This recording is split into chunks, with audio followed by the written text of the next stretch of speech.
Good morning, honorable members. Support. Just check if we've got the required numbers. Recording in progress. As the time is now 9 o'clock, which is the time scheduled for our meeting. Yes, Chair. Good morning, Chair. Yes, we have enough members to can start, Chair. Thank you. Thank you. Thank you, Committee Support, having confirmed that. As I said, the time is now 9 o'clock, which is scheduled for the start of our meeting. The Portfolio Committee in the National Assembly on Employment and Labor. Of course, I would just, without further waste of time, as I greet you now officially, honorable members, committee support, the delegation from the entities that are appearing before us as led by the ministry. Just wanted to confirm the Deputy Minister is already on the platform. So led by the Deputy Minister, the Honorable Spear.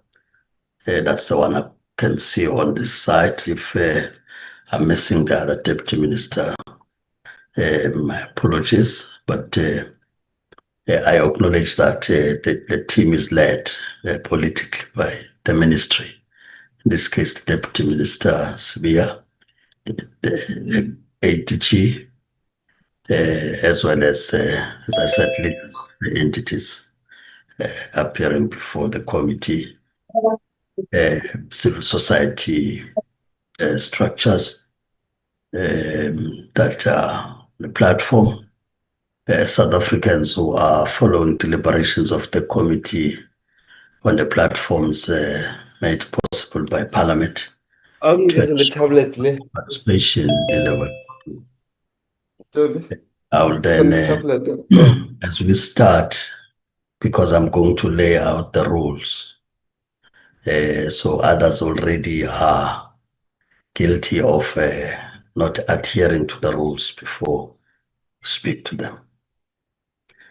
Honorable members and all participants on the table, as I said, we are convened as a Portfolio Committee of Employment and Labor in the National Assembly, which therefore means that the rules of the National Assembly in terms of committees would then apply in this regard, especially on meetings that are convened on virtual platforms like this one. Let's ensure that at all times that our mics are muted and video camera off until at the time that you are recognized by the chairperson. At that point, you'll then proceed to unmute your mic and switch on your video camera. Proceed to speak. In a situation where you have connectivity challenges, you can also ask the permission of the chairperson to mute your video camera so as to maximize your bandwidth and continue to speak. From time to time, there may be those situations where participants would lose connectivity and get out of the platform. Please ensure every time as you reconnect to the platform that your video camera is muted and your microphone is also muted, as microphones are sensitive and could therefore pick up sounds that may disrupt the meeting. Honorable members, point of orders are allowed, as you know, in terms of the rules. However, I advise to raise your hand using your gadget for the point.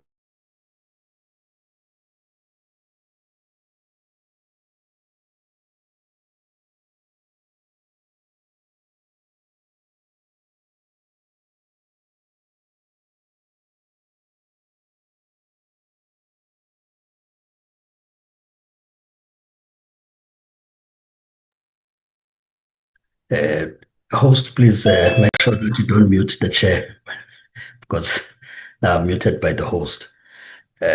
So I was just saying that when you raise the point of order, just understand that you will then only unmute your mic when the chair has recognized you. Raise the point of order on which the chairperson could still rule upon. Of course, honorable members, we are further advised not to raise unnecessary point of orders to a point where the meeting collapses on this platform. These are the basic rules that should help us to have quality engagements in the meeting. Of course, all other rules would apply, including the fact that you would not grab the mic and speak when you are not recognized by the chair, but also speak through the chair as expected. With that having been said, honorable members, and the numbers having been confirmed that we can proceed with our meeting, I will now revert to committee support so as to look at apologies that may have been received by the committee support for those who are unable to attend them. Committee Secretary. Thank you, Chair. Once more, good morning to all members. Chair, I have received an apology that the minister is out of the country. So she's not at the meeting, but both deputies are here, Chair. And then, Chair, I also received a note from Honorable Mkwili, which I see she is in the meeting, but she may be in and out because she is supposed to be off sick. Thank you, Chair. Thank you, Committee Secretary. May I just check, as I acknowledge Deputy Minister Nematsinga Chabalala having joined the meeting, as indicated by the Secretary. So you are also acknowledged, Honorable Nematsinga Chabalala. May I just check if there are further apologies from members that may have not been placed with the Committee Secretary?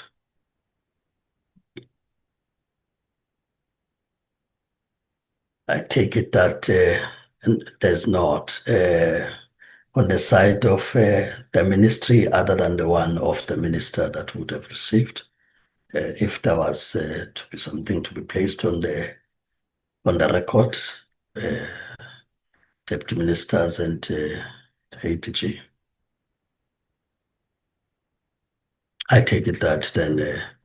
No, Chair, as far as I know, unless the DG has another apology, but as far as I know, it's the minister's apology. Thank you, Chair.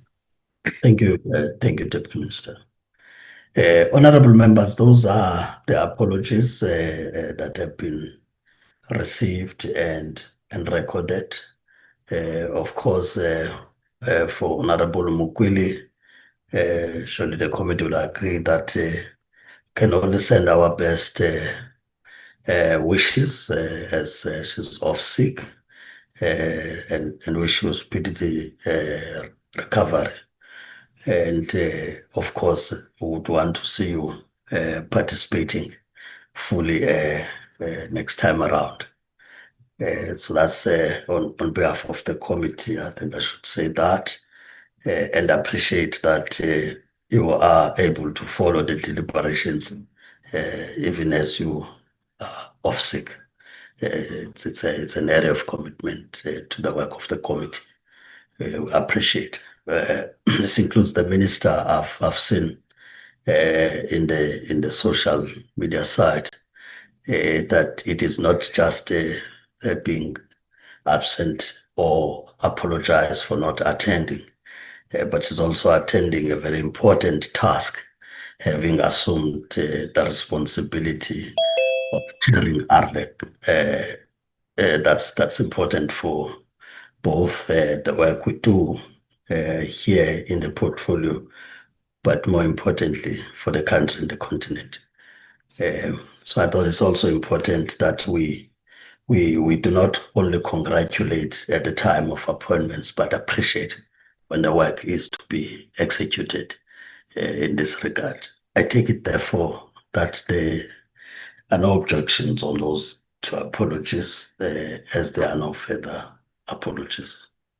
and I would therefore ask the committee support to flight once again the agenda so as to remind each other on the agenda and purpose of the meeting. Committee support as you flight the agenda.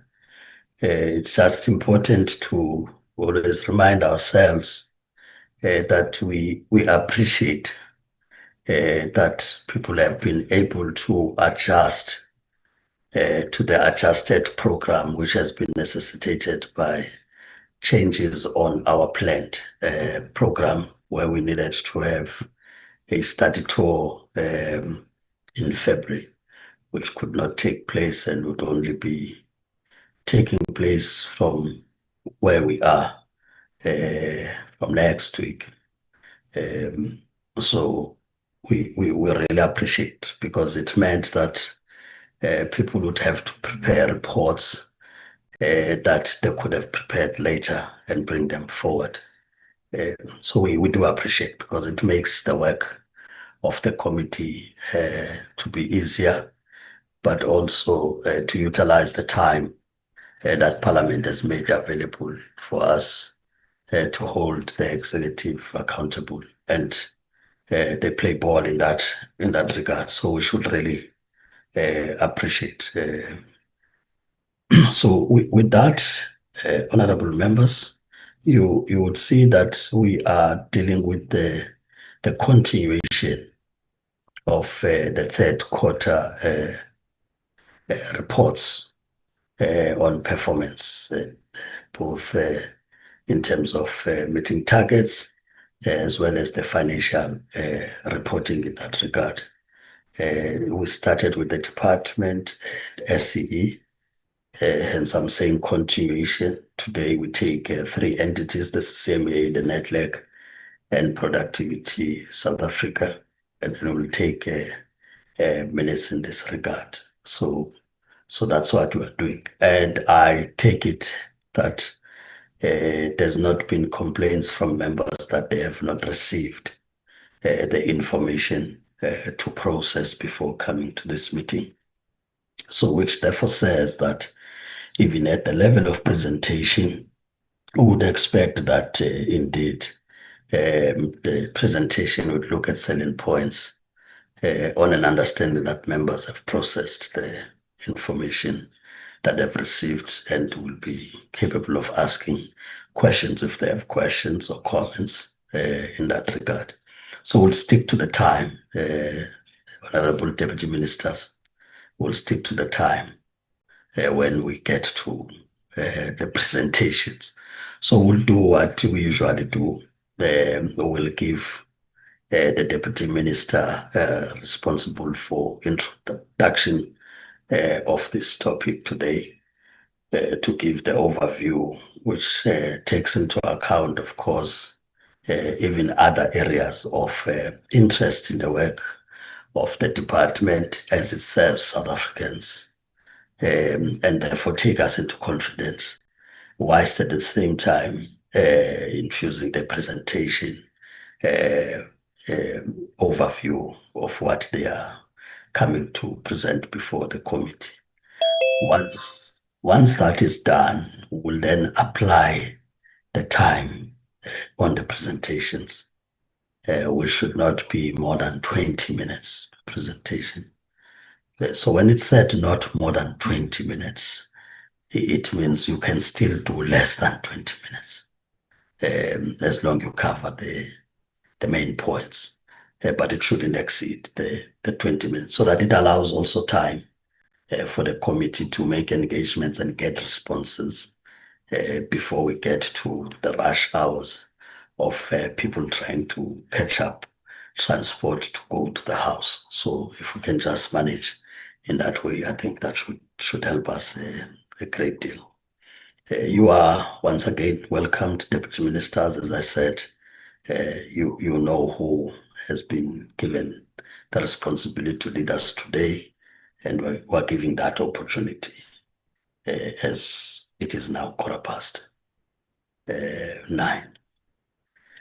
Deputy Ministers,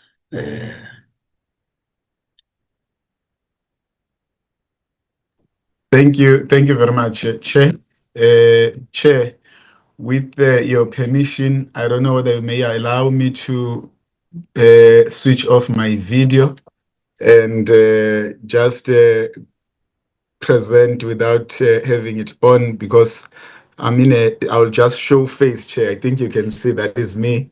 And then if you may allow me, Chair, I can appreciate it. Yeah, just that I couldn't see you, but I know it should be you. I thought I'm now we can see you, Deputy Minister. Thank you, Chairperson. Thank you so much. Thank you. Greetings, Chair, to you and the members of the Portfolio Committee, the team that is supporting the Portfolio Committee, the support staff, Chairperson. Greetings to the Deputy Minister, Nematsinga Chabalala, who's part of us. Also, the team that is led by the acting DG from the Department of Employment and Labor, Chair. Chairperson, on the 2nd of this month, the month of March, on Monday, yet another building has collapsed, this time at Omonde in Johannesburg. In circumstances that are preventable, given that we have regulatory laws in this country, Chair, but those whose interest is to accumulate profit choose not to comply with them, our laws. It should be vehemently said, Chairperson, that it is inhumane employers, especially business, to disregard a precious thing such as life of another person because they do want to fill their deep pockets. That's the only thing they care about. 9 lives have been lost because of greed and total disregard of our laws. So we are not petty, Chair, neither are we spiteful when we give support to labor inspectors when they conduct inspections in places of work. Our ultimate aim is to prevent the loss of life than any other thing, but also to prevent the loss of limb. Because as 9 lives were lost, 3 workers got injured. And we always say, Chair, that we want all workers to wake up in the morning from their families to go to work in any site and go back home alive, intact, without any loss of limbs. So we want to say to anyone who still continues to disregard the laws of this country to desist from doing that. We'll continue to say condolences to all those families who lost their loved ones. May their souls, the souls of the departed, rest peacefully. We went to the scene of the incident, Chair, just the day after it happened. We met with various role players who some of are hard at work investigating as to what has factually and evidentially happened, which led to the loss of life of workers. We have no doubt that the various teams will work in collaboration, complementing one another up to until they get to the bottom of what has really happened. We appreciate the work that was done by the City of Johannesburg, the mayor leading the delegation of the deputy mayor, but also the emergency services from the City of Johannesburg for their prompt response, but also working very hard to retrieve the bodies of those who lost their lives. The investigation will establish facts, assess compliance with all applicable regulatory laws, including bylaws of the Metropolitan Municipality, and all applicable building and safety standards. It will put down appropriate remedial steps. Yesterday, Chairperson, we had a very interesting meeting in Newcastle as the Department of Employment and Labor, the same Newcastle that as the Portfolio Committee who went. You saw all when you were there. You witnessed repeat offenses, but some people still believe that they are being targeted unfairly so when they put lives of many at risk. And all that we are doing is to say, please stop it. It can't continue. Our message to the employers is simple. They must cooperate. They must respect our laws. Respect the laws of this country and nothing else. And when you do, we will walk away. But as long as you exploit and kill workers, we'll continue to be in your case day in, day out, every day, every month, every year, until people realize that we are the state that is biting, while South Africa that is ruled and guided by laws. We belong to the caring government that respects human rights. So if you run your business within the parameters of the law and rules and regulations, you will always be our friend. Chairperson, the meeting that we had yesterday in Newcastle was a groundbreaking meeting. We met with 31 Chinese business owners who are owning factories, textile factories in Newcastle. This is a different approach that we are using, which we are confident that it's going to yield results while we do inspection and enforcement, but also are using an advocacy approach that is part of our pillars in the branch of inspection and enforcement. And we are starting a new journey with these 31 companies. It's just a group of companies that have volunteered. They've came forward, volunteered that they want to work with the department. They want the department to help them to comply. And that is the attitude that we want. And we said we are going to seize this opportunity because at the end of the day, for us, Chair, maybe I must say it here, it's not only about just chasing businesses and chasing workers, illegal foreign immigrants, or chasing anyone. Our trophy, Chair, is compliance. If we have somebody who say, help me, I want to comply, that is a victory to us. Two, it's the issue of employment of our people. If we get such an opportunity, it's a victory for us, and we are going to maximize on it. It's one approach that we are taking, using a carrot and stick approach, where the carrot is our advocacy program, the advocacy pillar, but the stick is inspection and enforcement. So we are using a dual system because we want to maximize and reach and get the results that we want. Because you can ask yourself a question whether do we get all the results that we want by only using inspection and enforcement? The reality, the answer is that yes, we do, but not at a manner we want the results, not at a pace we want the results. So we are using this other pillar now of advocacy very strongly, and we can see that it's going to give us results. We'll update the portfolio committee moving forward on our engagements and the journey we are starting with these 31 Chinese-owned companies in Newcastle. One of the areas that we are grappling with in the Department of Employment and Labor, as we all know, is the issue of ICT. But when it comes to CCMA, they set percentage of uptime critical systems implement in Q3 at 99%. Now the monitoring and incident response improvement introduced in Q2 helped to resolve issues quickly, resulting in a quarterly uptime of 99.99%. This provides one of the areas where we must learn from each other. CCMA also have a legislated target where, due to coming up with numerous control measures to mitigate against possibility of non-achievement, they end up overachieving that target, which is conciliable cases heard within 30 days at first event. Even on the issue of arbitration awards rendered that must be sent to parties within 14 days of the conclusion of the arbitration proceedings, the target there is overachieved because there are numerous control measures in place to mitigate against late awards sent to parties, which include daily reports to regions. And this is good work done by CCMA. So CCMA deal with what if meticulously, in a very meticulous way. And that is a lesson page to the Department of Employment and Labor team at large. As much as even with Nedlac, Chair, they achieved 78% of projects focused on automation and system integration. We are looking forward at moving a step further than the 78% achieved. Others reach 99% on these performance indicators.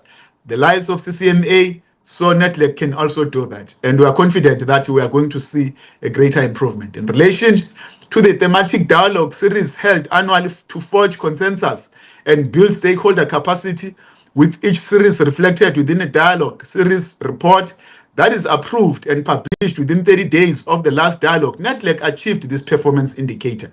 When it comes to policy recommendations as set out in the annual business plan, this was also achieved by Nedlac. Our productivity SA financial results, Chair, at the end of the third quarter are still indicative of challenges faced during the initial phase of projects, such as signing of MOUs, as well as nurturing of SMMEs into programs. This has impacted consulting income as well as expenditure levels to date. There are, however, signs of improvement from the second quarter in terms of project implementation, as the groundwork has been laid at this stage. And the more valuable deliverables tend to be in the later phases of the programs. The income statements of Productivity SA reveals that there is an improvement in project implementation pace as from the second part of the financial year.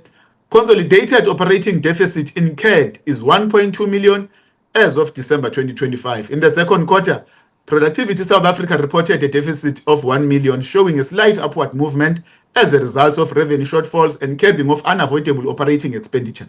Productivity South Africa took a decision to only hire in critical positions in line with affordability as a means of improving financial sustainability, What they are getting for that is that compensation of employee spending is below budget by 10.2 million on compensation of employees. Honorable members, it is at this stage where I would like to hand over to acting DG and head team, the administrators that we are having here, to pick up from where I have left by highlighting key issues for this meeting, Chairperson. I want to thank the opportunity given to me by the Chair and the members of the Portfolio Committee. The DG and the team are going to continue with the presentation. Thank you so much, Chair.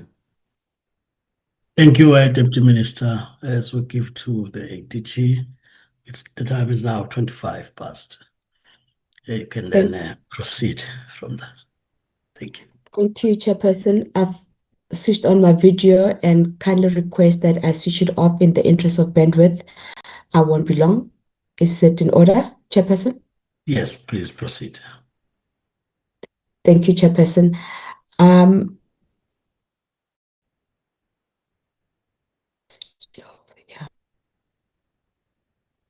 Thank you very much, Deputy Minister, Chairperson, members of the Honorable House and colleagues. Allow me to begin by appreciating the leadership and the policy direction provided by the Honorable Deputy Minister. I believe that the remarks have been appropriately located the work of the department and its entities within the broader national priorities of employment creation, labor market stability, and inclusive growth.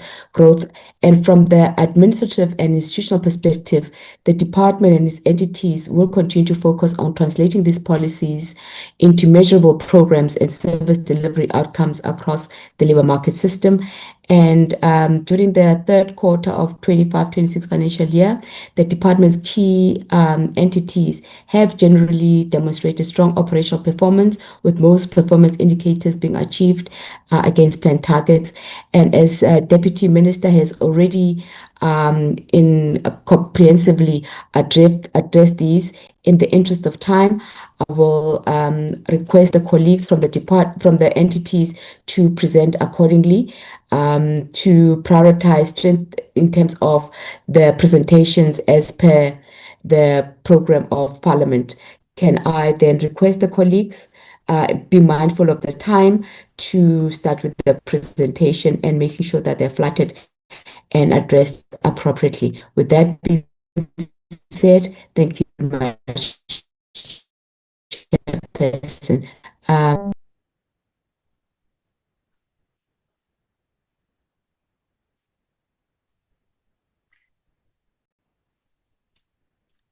Thank you, DG, Deputy Ministers, Chair, members of the Portfolio Committee, executive or senior managers from the entities, CCMA, Nedlac, Productivity SA. A very good morning. My name is Elias Tlongwane. I'm standing in for a director who's at the RLEC meeting together with the minister in Sierra Leone. Chair, the CCMA hereby presents the 2025-26 third quarter performance report, including financial performance. During quarter 3, there was 100% achievement of all the targets set by the CCMA. There are 7 targets, and the breakdown of these targets are from page 8 to page 11, in which I take it that the members have read. However, we are prepared to take questions on that at the appropriate time, as the chair will give guidance. Chair, I am accompanied by the executive management of the CCMA, who will be able to assist me in responding to questions that may be asked by the members of the committee. And in presentation, I will ask, with the permission of the chair, that I also be assisted by the CFO to present insofar as the finance of the organization or financial performance is concerned. Thank you. All right, on slide number 6, you will see, Chair and the members of the committee, that the CCMA performed at 100%.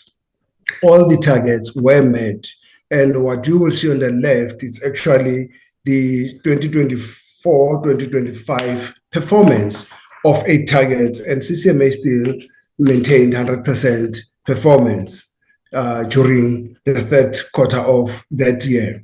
So on the right, it's actually the performance of the current financial year quarterly report. And as I said, from page 8 to page 11, that is the breakdown of all the targets. And we will be prepared to take questions from the members, and myself and the colleagues will be able to respond to the questions. So going to the financial report, Chair, with your permission, please allow me to request our CFO, Ms. Kidibone Mashahong, to give the report on the financials. Thank you, sir.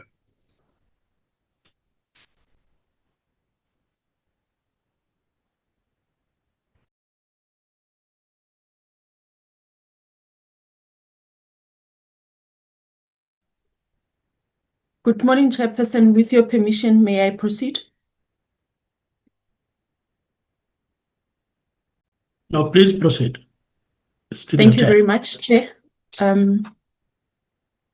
I will just switch off my video when I make the presentation, Chairperson, with your permission. To the honorable members, good morning. To the deputy ministers and all the colleagues from the department and the acting DG who are on the call. Good morning, Chairperson, and thank you very much for allowing me the time to make the presentation. I'll also try and be very brief on the slides that we have prepared and the information that we would like to share with the committee.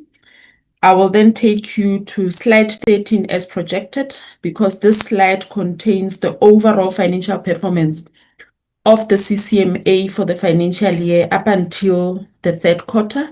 So it's a cumulative results that we are reflecting to the committee since the beginning of the financial year.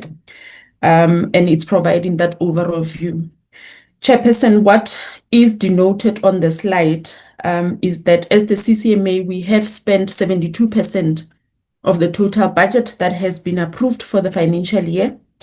And that can clearly be seen in the block that is reflecting total expenditure to date, which reflects a total spending of 767.4 million for the financial year. Chair, the other critical information that we want to share, or the silent information that we want to share on the presentation, is that when you look at year to date, we had a favorable variance of 27.8 million. And the reason for this favorable variance is attributed to a number of reasons that we have indicated in slide 14 up until slide 18 of the presentation. But I'll just highlight the key issues that are telling us the reasons why there was a favorable variance of 27.8 million. One, Chairperson, specifically on administration and operating expenses, which is reflected on the next slide. Matapelo, thank you. The main reason why we had that favorable variance on administration of 10.1 million and on operating expenses of 7.7 million is timing differences of when we planned to spend these monies and when we actually spend it. So in some instances, what we had noted is that some of the activities that we ought to have undertaken did not take time as when we originally planned for. And in some instances, some of the procurement that ought to have taken place did not take place. However, what is critical on these two items that I've highlighted, Chairperson, is that we are expecting that in quarter four, some of the pending activities that did not take place will take place, resulting in us actually being able to spend those monies that currently are reflected as not being spent. The other key issue that we wanted to highlight on the 27 million that I've indicated is on case disbursement, which is one of our core expenditures that we undertake as an organization, or that we spend on as an organization, because it's used as a delivery mechanism, or it's an expenditure that we incur as part of the delivery mechanism in delivering on the work that we do as the CCMA. And the main reason why there was about 6 million that was noted there that was not spent, Chairperson, is because of a timing difference because of the holiday seasons that we experience, mainly in December, January, which sees some of the work that we do slow down a bit, meaning that not all the commissioners are then able to do work in that specific period. There was a number of interventions that have been put place around the specific area to pick up the work, especially in February and March and the later part of January, to make sure that the matters that have been referred to the organization are being attended to, and we are then able to deal with the matters that have been referred to the organization. So those are the two main reasons, Chairperson, in as far as the 27 million favorable variance that we have noted that has resulted in that amount. I think, Chairperson, I'll just like to also touch on slide 19, which talks to irregular expenditure and fruitless and wasteful expenditure, and just highlight the work that we are doing there and making sure that we don't create unnecessary challenges in that specific area. Chair, on irregular expenditure, the cases that we previously had in the past have now been resolved and concluded. We have done all the necessary processes that we needed to do, and we have concluded them. However, unfortunately, in the quarter, we recorded just one case of 9,600 relating to the hire of external venues on some of the outlying areas where we do the work. What we noted specifically on this area, Chairperson, is that our officials, when they booked these venues, they did not follow the necessary processes, as a result causing this breach in compliance matters. There was a number of actions that we had taken to try and prevent this, where we have started refresher courses across the organization on two key things, on the policies that we have, and also refreshing everybody on the requirements of the Public Finance Management Act, just to try and make sure that we can prevent this from happening going forward, Chairperson. In as far as fruitless and wasteful expenditure is concerned, there were no new cases that we had recorded for the quarter. However, we were still faced with two old cases from the previous quarters, one which we had resolved, and the other one was still in process of being finalized by the respective committees that we have deployed to deal with these matters. Chairperson, on a high level, that's the report from our side. We will then take questions as the acting director has indicated. Thank you very much for your time.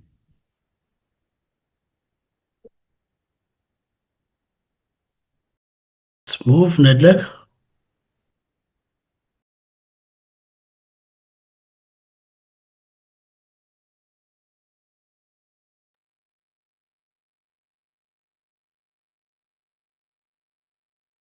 Good morning, Chair. My name is Marco Kumambura. I'm the Executive Director of Nedlac.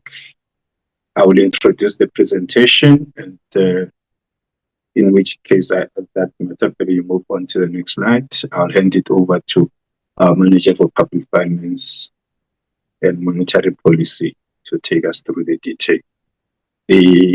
This is, in essence, what we wish to highlight as our key achievements for the quarter under review. We have had engagements with the Minister of Finance on the medium-term budget policy statement. It is one of those that we engage in on a continuous basis with the Minister. We've had several strategic dialogue sessions. In the year under review, I think the Minister for Trade and Industry has been to our offices at least twice. We've had engagements with the Minister for Small Business Development, and both of them have engaged with us. And equally, in quarter four, we will be reporting on yet another engagement with both departments, in particular Trade and Industry. The portfolio committee is aware of the draft Nedlac bill. We've engaged with the portfolio various times. Now it has been gazetted. Next slide, please, Matapelo. At which point I wish to invite Boisa Tafa to take us through the presentation in as brief manner as you have asked us, Chair. Boisa. Good morning and thanks to you, ED, and good morning to the members of Portfolio Committee, particularly to the Chair. Good morning to the Deputy Minister. I will just show my face for now, Chair, and maybe if I could be allowed to switch off my my video due to limited internet capacity. Right on chat about Honorable Slepe, if you could just mute. Thank you. You can proceed. Thank you, Chairperson. If you could move to the next slide, as it has already touched on the key achievement. Chair, I'm just going to highlight the few challenges that we've experienced as Nedlac in the last quarter. And one of them is the significant backlog in relation to COVID-19 tests and UIF. We've received a report which articulated that there's a bit of a backlog in processing these payments for particularly for quarter one. We've also had a challenge in terms of experiencing delays for getting nominations for Trade and Industry Chamber task teams, particularly on CBAM, as well as custom fraud. So those are the two challenges that we've experienced for the quarter. If you could move to the next slide. I just want to highlight on this table, we have achieved a 92% achievement for quarter three. And out of all the 5 programs, which is administration, we achieved 100%, cooperations of Nedlac 100%, capacity building, which I will talk to, we did not achieve this target. The PCC, we achieved 100%, and the national dialogue as well, we achieved 100%. I just want to compare, Chair, to give you a comparison of quarter 2 and quarter 3. With regards to quarter 2, we had achieved a 75%, particularly the lack was in administration, and some of the targets in administration program we did not achieve. As a result, we had 75%, and there has been significant improvement, Chair, as we have seen now, from 75 to 92. Only one target was not achieved. I also want to talk to the issue of a new program which we've added at Nedlac, which is the National Dialogue, Chair. This is a new program 5, which was added in quarter 4 in the APP, which was added in the program of Nedlac as program 5. This program has achieved 100% since it has been added. And the 2 targets that were being dealt with by this target, one was the nomination of the steering committee and appointment thereafter, which was done and appointed by the president on the 19th of December. The second one was the approval of the report arising from the convention, which was held in quarter 2. Chair, just to highlight the reasons for not achieving the capacity building target. This target is a target where we capacitate our Nedlac social partners. As I move to the next slide, Chair, just to explain why we did not achieve this target. We did not achieve this target, Chair, due to the fact that we did not receive any capacity request, any capacity building initiatives request from social partners. We usually receive some capacity building requests for different quarters, such as quarter 1, which we did some capacity building initiatives for all social partners, being business, labor, and community. So did we in quarter 2, but in quarter 3, we did not receive this capacity building request. But this is a cumulative target, Chair. As a result, in quarter 4, we will have been achieving this target of capacity building. So when you see our annual report, you will see 100% achievement, but for this particular quarter, we did not. If you could move to the next slide. Thanks, Chair. I'm not going to talk to all these indicators, Chair. This is just to give an outlook of the key targets that were achieved, as I've indicated above, 100% for all programs except for capacity building. So I'm not going to go through each and every one of these, but just to highlight a few. On quarter on administration, we talked about the ICT targets. We also talked about which had a 75% target, and we achieved 78%. On percentage of awards provided over 500,000, we have achieved this target as well under administration. If we can move to the next slide. We've also, on administration, Chair, we've published 2 newsletters as per our APP, which I'll articulate to an achievement. On core programs, Chair, we have achieved 100%, as I've indicated. We've achieved 100% of dialogue reports submitted within 14 working days. If you could move to the next target, the next slide, sorry. We've also achieved 100% of knowledge management products as set out in our plans. This is the indicator on capacity building, Chair, that I was referring to, that the target was 100% capacity building interventions, and we did not receive any capacity building request. As a result, this target was not achieved. The next slide, please. This talked to our program 4, Chair, which is the Presidential Climate Commission, and we achieved all the planned targets, one being a thematic dialogue series held annually, as well as one policy recommendation as set out in our business plan. The next slide. Also, in PCC, Chair, we have achieved 5 technical reports as set out in our business plan, as well as 3 partnerships to build institutional capacity by the end of the financial year.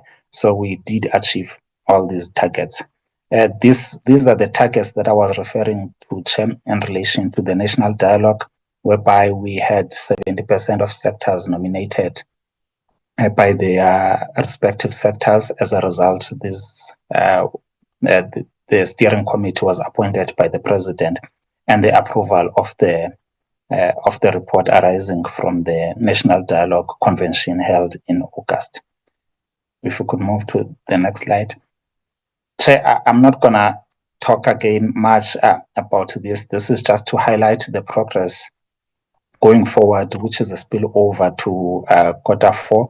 I'm not going to talk on it, Chair. It's just for the information of the committee.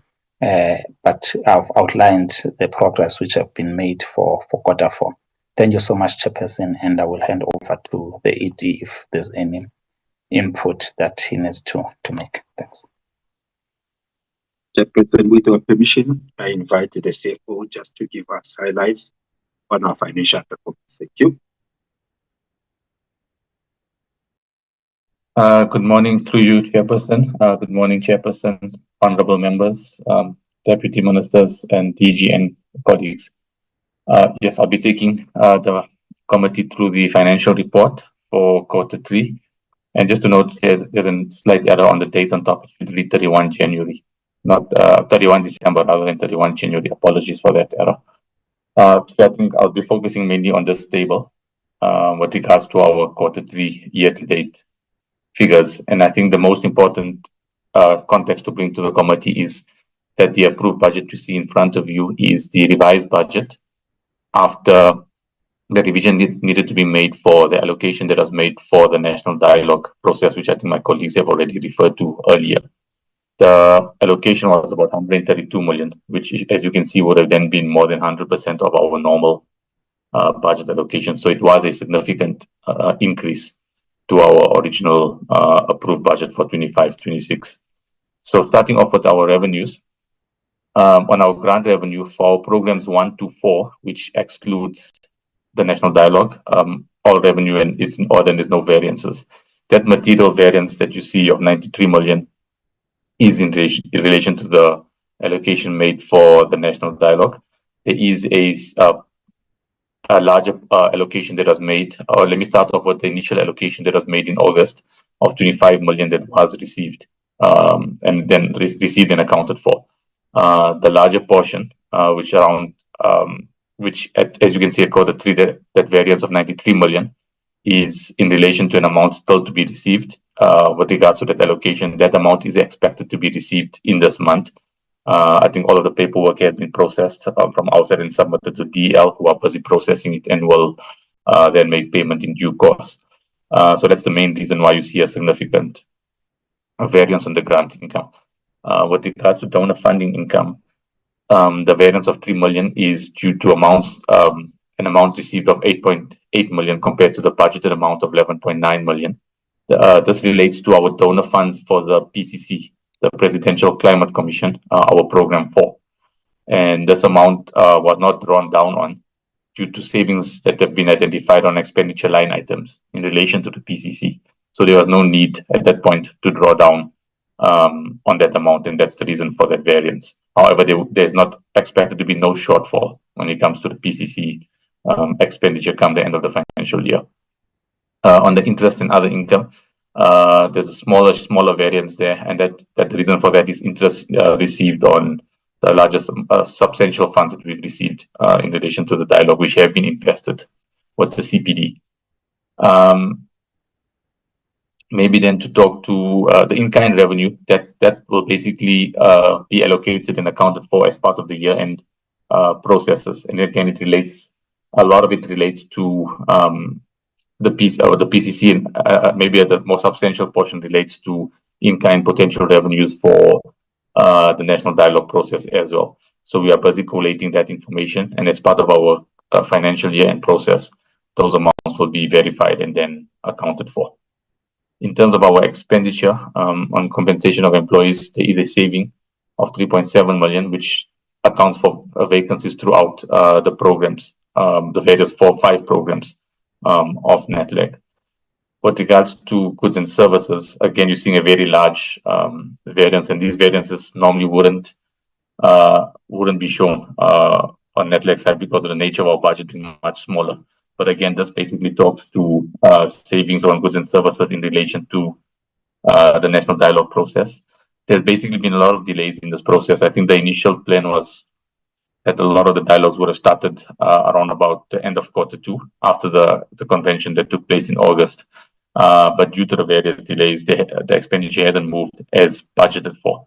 And therefore, you're seeing a significant variance and saving on the goods and services. And in summary, then that translates to the overall saving on total expenditure of 117 million, being the 115 from the goods and services being the main item. And then that leaves us basically with a net surplus of 5 million come the end of the quarter. And yeah, Chair, that's where I'll leave it for now. Maybe just to add, it's not necessarily part of the presentation, but there was no items of irregular and fruitless expenditure identified in this quarter and the previous quarters of the current financial year. Thank you, Chair.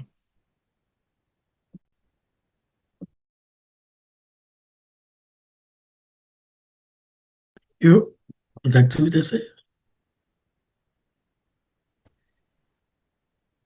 Chairperson, Honorable Deputy Ministers, Acting DG, Entity Heads, Management and Administration of DEL, others on the platform, good morning.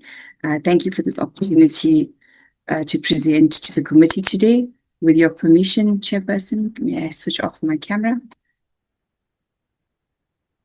Proceed. Thank you, Chair. We're going to start off with slide number 5. Productivity SA is mandated in terms of the Employment Services Act to promote productivity and competitiveness in South Africa. So today I am presenting on the progress of quarter 3.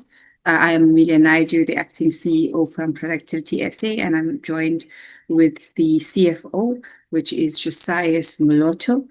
So our particular focus for the entity has been to support enterprises, sustainability, as well as ensuring preservation of jobs and improving workplace performance itself. We can move to slide number 7. Our work contributes directly to the national priorities that have been set out and relating to economic development, employment retention, and strengthening of enterprises' capabilities amongst SMMEs, both in the informal and the formal sector itself. So despite operating within a constrained funding environment, us as an entity continue to implement these targeted interventions that support businesses both in distress as well as improve operational efficiency and promote culture of continuous improvement, especially through our initiatives such as the Kaizen program, which is continuous improvement and enterprise productivity programs.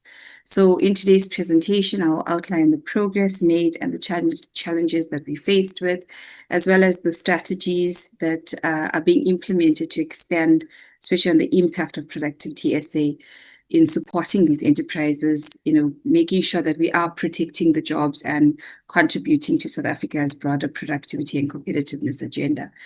We can move to slide 9. Slide 9 gives you an indication of our performance for Q3. As you may see that we did achieve 100% performance for Q3. The first indicator that which relate to corporate services, it actually focuses on promoting culture of productivity and competitiveness through the advocacy interventions throughout the country. So we have achieved 100% there. The second one that you are seeing here, which is competitiveness improvement services, this aims at improving productivity for sustained inclusive economic growth and competitiveness. This is through our SMME interventions that are 100%. The business turnaround and recovery program, the strategic objective is to support enterprises facing economic distress and initiatives aimed at preventing job losses. That, of course, was 100%. So from the 7 indicators, we have achieved all 7 indicators. We can move to slide 10. So slide 10 gives you a summary of the remaining slides, that is between 13 and I think it is 16. But it gives you an indication of how many enterprises we have supported to date. And that is from the beginning of financial year to the end of Q3 through the Competitiveness Improvement Services Program, which is your SMME support. We have supported 1,130 SMMEs. We've capacitated 2,136 entrepreneurs, workers, and managers, and that's both in the formal and informal sector. And we've trained 353 champions within 25 districts. And it actually expands between the 54 in total. The job retention program being the business turnaround recovery, which is one of our big flagship programs. We have supported 70 companies in a distress or decline state, of which it's 6,956 jobs that have been saved within those 70 enterprises. We've also capacitated 566 Future Forum members, and that is a dialogue between management and labor, but it's about capacitating them, ensuring that they work together in achieving, the distressed companies being stabilized at the end of the day. So action plans are created. And then the last part of it, which is part of our enterprise support interventions, is research, innovation, and statistics. And we managed to actually publish our productivity statistics 1 quarter in advance, where we published for 2025 the productivity statistics itself in December. We can move to the next slide. So the next slide, slide number 11, gives you an indication of Q1, 2, and 3 performance. So we have achieved 100% performance for Q1, 100% performance for Q2, and we've kept that traction with 100% performance for Q3. We can move to the next slide. The highlights for us and significant achievements, yes, I've indicated achieving the APP itself through our strategic partnerships. They remain central to Productivity SA's strategic plan and ensuring that there's growth, innovation, and sustainability. Our Workplace Challenge program that is funded by the DTIC has had a number of workshops. We've actually had all 9 milestone events in all 9 provinces over the period, and we hosted the National Productivity Awards within the Q3, which is October. We also managed to sign off late in December the DTIC agreement itself for another 5 years for this flagship program that is celebrating 28 years from the job summit that was created in 1994, and then thereafter the program was implemented by Productivity SA. One of the other highlights was that we hosted the Africa Kaizen annual conference. That was the first here in South Africa, where we ended up ensuring that we actually presented also the awards event itself. So it was the conference and it was the annual awards, which was for Africa itself, for Kaizen Awards. And we managed to do that together, so that it was the first of its kind, holding the Africa Kaizen Awards as well as the national awards combined. It was a very successful event. During the conference, we were also designated, Productivity SA was designated the Kaizen Center of Excellence in Africa. So we are one of 4, being the only in South Africa itself. And then, as I mentioned, we launched as well the productivity statistics in December of last year. The remaining slides up until slide 16 just gives you the indication of the KPIs that I've already summarized, but I'm going to go to slide 17. Okay, our key strategic projects that we have presented previously to this committee, but actually forms part of our revenue generation strategy, but also the expansion of our programs. The Africa Kaizen Initiative, as I've indicated, which is a key initiative in industrialization in Africa, where we have been designated a center of excellence. It actually helps us to capacitate the entity, ensuring that as a center of excellence, we have the standards and we've actually created a high level of implementation within our country, while capacitating our own internal employees to be able to deliver according to the mandate. The second program being the quality and productivity improvement, that is with JICA as well as the DTIC. This now allowed as well to enhance the capacity of the entity, but also to be the custodian of quality and productivity within South Africa with the network partners. So Productivity SA has been also named the centralized secretariat for QPI within South Africa, so that we deliver on the Kaizen interventions as well throughout the country. And then the last one being the ILO Productivity Ecosystem for Decent Work. We also are responsible to chair the Project Advisory Committee, but we are the main implementing agency for implementing enterprise and sector initiatives throughout the country. I'm now going to hand over to our CFO to take us through our finances. Over to you, Josiah. Thank you. Thank you, and good morning to yourself, Chair, and to the honorable members. I'm Josiah Smoloto, and I'm going to be taking you through the financial report for Productivity SA as at the end of the third quarter. If you allow me, Chair, perhaps I can mute on the camera to allow for better connectivity. Okay, this is the financial report for Productivity SA as at the end of the third quarter for 25-26 financial year. This page actually summarizes how we managed to fundraise and also how we managed to contain the spending to align with our revenue generation efforts as well. When you look at your top left, this is the allocation in terms of the parliamentary grant and how much we managed to use at the end of the third quarter, which is around 48 million rand, which is in line with the allocation that has been given to us as an entity. And we also have 2 major external projects that we are running as Productivity SA that are funded by the UIF and also by the DTIC. We managed to raise 31.2 million in terms of the project implementation, and I'll talk to that in details a little bit later. And we also managed to raise around 28.3 million as far as consulting income is concerned. And as far as the compensation of employees is concerned, we managed to spend around 64.6 million, which was a little bit below the budgeted amount because we were only focusing on filling the critical positions, and more so those positions that are linked to the core business that are also linked to the fundraising initiatives that we have as an entity. And as far as goods and services is concerned, we only managed to spend around 44 million. And I think Chair will also all understand that most of our goods and services is aligned to project spending. If there are any delays as far as project implementation is concerned, and that as well is going to have an impact on our spending on goods and services. And as at the end of the third quarter, we were sitting at a deficit of around 1.2 million rand, And of course, we have done everything within our means just to make sure that we contain the spending and also to ensure that we align our spending with our revenue generation efforts to ensure financial sustainability for the entity and also to make sure that we safeguard our going concern status as an entity as well.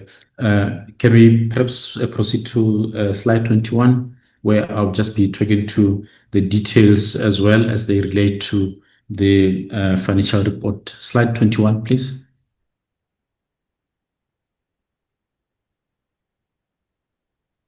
Okay, thank you. So this is the financial report that is divided in terms of the program and the strategic objective. As far as administration is concerned, like I've indicated on the previous slide, you will see there as far as compensation of employees relating to administration, we've kept that on hold because we are prioritizing the positions that are directly linked to fundraising and also to the core business as well. And as far as the goods and services is concerned as well, there we have only been prioritizing the spending that is aligned to day-to-day running of the entity, and of course also making sure that we also prioritize the spending that relates to project implementation as well. But like we've indicated, there's been some delays as far as the project implementations is concerned. More especially when we look at the business turnaround and recovery, we have a budget of 55 million, but we have only managed to generate around 23 million, leaving us with a shortfall of around 22 million. And we have indicated the reasons there. There's been some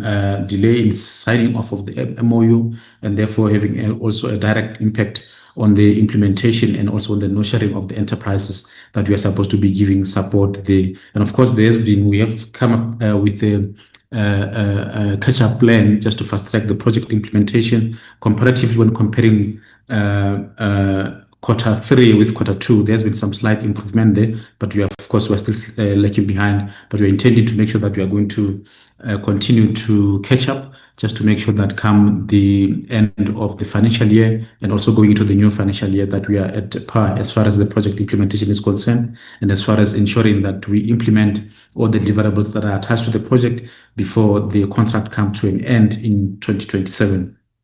And as far as the competitiveness improvement services is concerned, as you can see, the budget for the quarter, as at the end of the third quarter, was around 34 million, and we managed to implement around 20 million.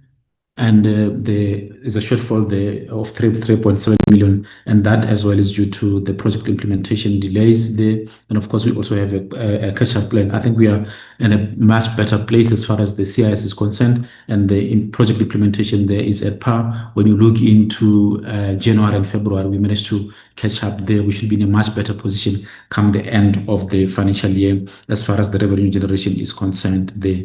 And administration and research and innovation statistics, I think we are at par there as far as the spending is concerned. And of course, we continue to contain the spending just to make sure that our spending is aligned to our efforts of revenue generation and that we continue to safeguard our going concern status as an entity there. So like I've indicated, we have been sitting as at the end of the third quarter in a deficit of around 1.2 million rand. We have as well in January and February continued to contain the spendings to make sure that deficit does not continue to grow. Chairperson, and as at the end of the third quarter, we didn't necessarily have any new cases of fruitless expenditure, but we continue to have slight few cases of irregular expenditure that we are currently continuing to handle with our internal audit services, where they are continuing to help us with investigation and how we are going to come up with the determinations there. In overall, Chair, this is the financial report as at the end of the third quarter for Productivity SA. Thank you.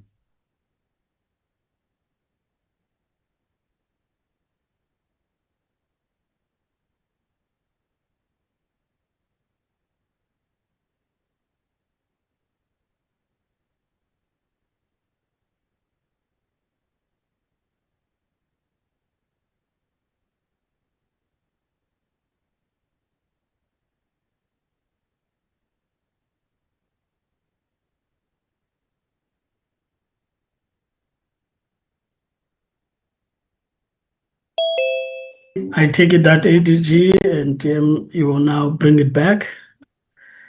Indeed, Chairperson, I bring it back to you. That is us from the side of the department and the entities. Thank you, Chairperson. Honorable members, I will now get to those that would want to engage with the presentations. You'll indicate on which entity you are making reference to in the questions that you'd ask. So I will then invite members to raise their hands. I see Honorable Maicho, Honorable Zongola. Maybe to save time, those that have identified, you can start Honorable Maicho to proceed. I see Honorable Slepe. Yeah, Honorable Maicho, you are recognized. You can proceed in a matter. Thank you. Thank you, Honorable Chair. Greetings to two deputy ministers present in the platform. Greetings to the acting AG, the officials from the entities, and greetings to fellow committee members. Chair, let me start by reflecting on the previous portfolio committee, because this is a continuous reporting of the entities in as far as the presentation are concerned. Chair, previously in our portfolio committee on the CCMA, we raised a concern with regard to TERS backlog applications.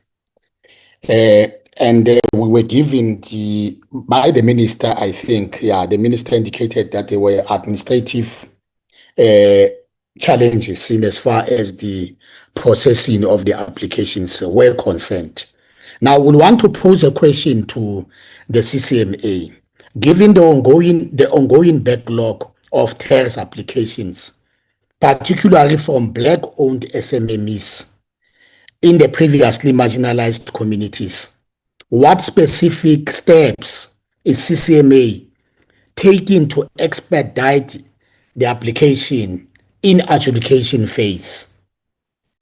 And what is the average turnaround time for companies to receive outcomes after receiving the adjudication phase notification, considering 4-month wait reported by some applicants during our constituency work, because this is what we receive when we do constituency work? The second question to the CCMA chair: how sustainable is the current model relying on part-time commissioners for dispute resolution services? And the third question on the CCMA: what specific measures is the CCMA implementing to prevent and address irregular expenditure cases, such as the newly identified external venue hire incident, to strengthen financial governance and compliance? And the last question on the CCMA: given the underutilization of budgeted funds for part-time commissioners and interpreters, how does the CCMA plan to optimize resource allocation to ensure full utilization without compromising service delivery in future quarters? And then I will move, Chair, to Nedlac.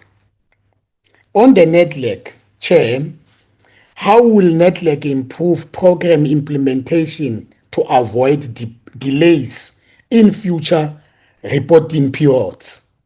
And the second question will be, what measures are being implemented to address organizational capacity constraints resulting from vacancies? The third question on the Nedlac, Chair, will be, what specific strategies has Nedlac implement to stimulate demand for capacity building interventions among social partners to address the 0% achievement in this area during the third quarter? And the last question on the Nedlac will be, how does Nedlac plan to address the persistent backlogs in UIF and COVID-19 TERS payments to improve timely income support for workers, which remain a significant challenge impacting social stability. The last questions, Chair, which I want to move faster, is on the productivity SA. On the productivity SA, when will the permanent COO position be filled? How is leadership instability affecting strategic direction? And I want to, for the first time, support the Honorable Slepe when he continuously complains on the minister about these acting positions in the department as well as entities. So we need to get a clear answer with regard to this question. And the second question will be, what measures are in place to ensure that enterprise support intervention lead to sustained productivity improvements and job creation? The third question, Chair, on the Productivity SA, how does Productivity SA plan to address the funding constraints and ensure equitable service delivery across all provinces, including the going down to regions in these provinces of South Africa, especially given the current limitation of funding model? The other question on the Productivity SA, what strategies are in place to fill critical vacancies and enhance institutional capacity to improve project implementation and financial sustainability? Last question, Chair, will be, how will Productivity SA expand and deepen its impact on SMMEs and job creation, particularly through the business turnaround and recovery program in alignment government priorities? Chair, lastly but not least, I'm concerned about the irregularity expenditure that the Productivity SA continue to receive. And I would want to request the CFO to give us a comprehensive report, not a snapshot, on to say we continue to receive irregular expenditure, yet we don't receive a comprehensive report what is the cause with regard to irregular expenditure. Thank you, Chair. Bolsungula, recognized. Thank you, Chair. Greetings to the colleagues, the department, deputy ministers, if they are still around, the department and everyone on the platform. Let me start, Chair, with Nedlac. The issue with Nedlac I want to raise, Chair, it's how when the social partners, when they are nominating representatives to to take part in the chamber of Nedlac, what role then does Nedlac play to ensure that those social partners truly represent the voices or represent the specified constituencies of as allocated in those social partners? I'll make an example.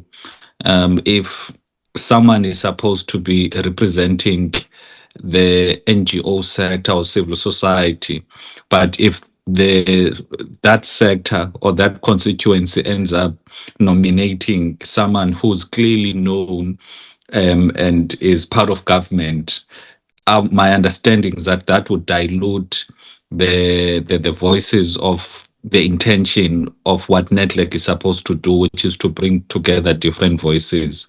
So in an instance whereby the social partners do not really abide by what is ideally the objective of Nedlac, what then does Nedlac do in such instances?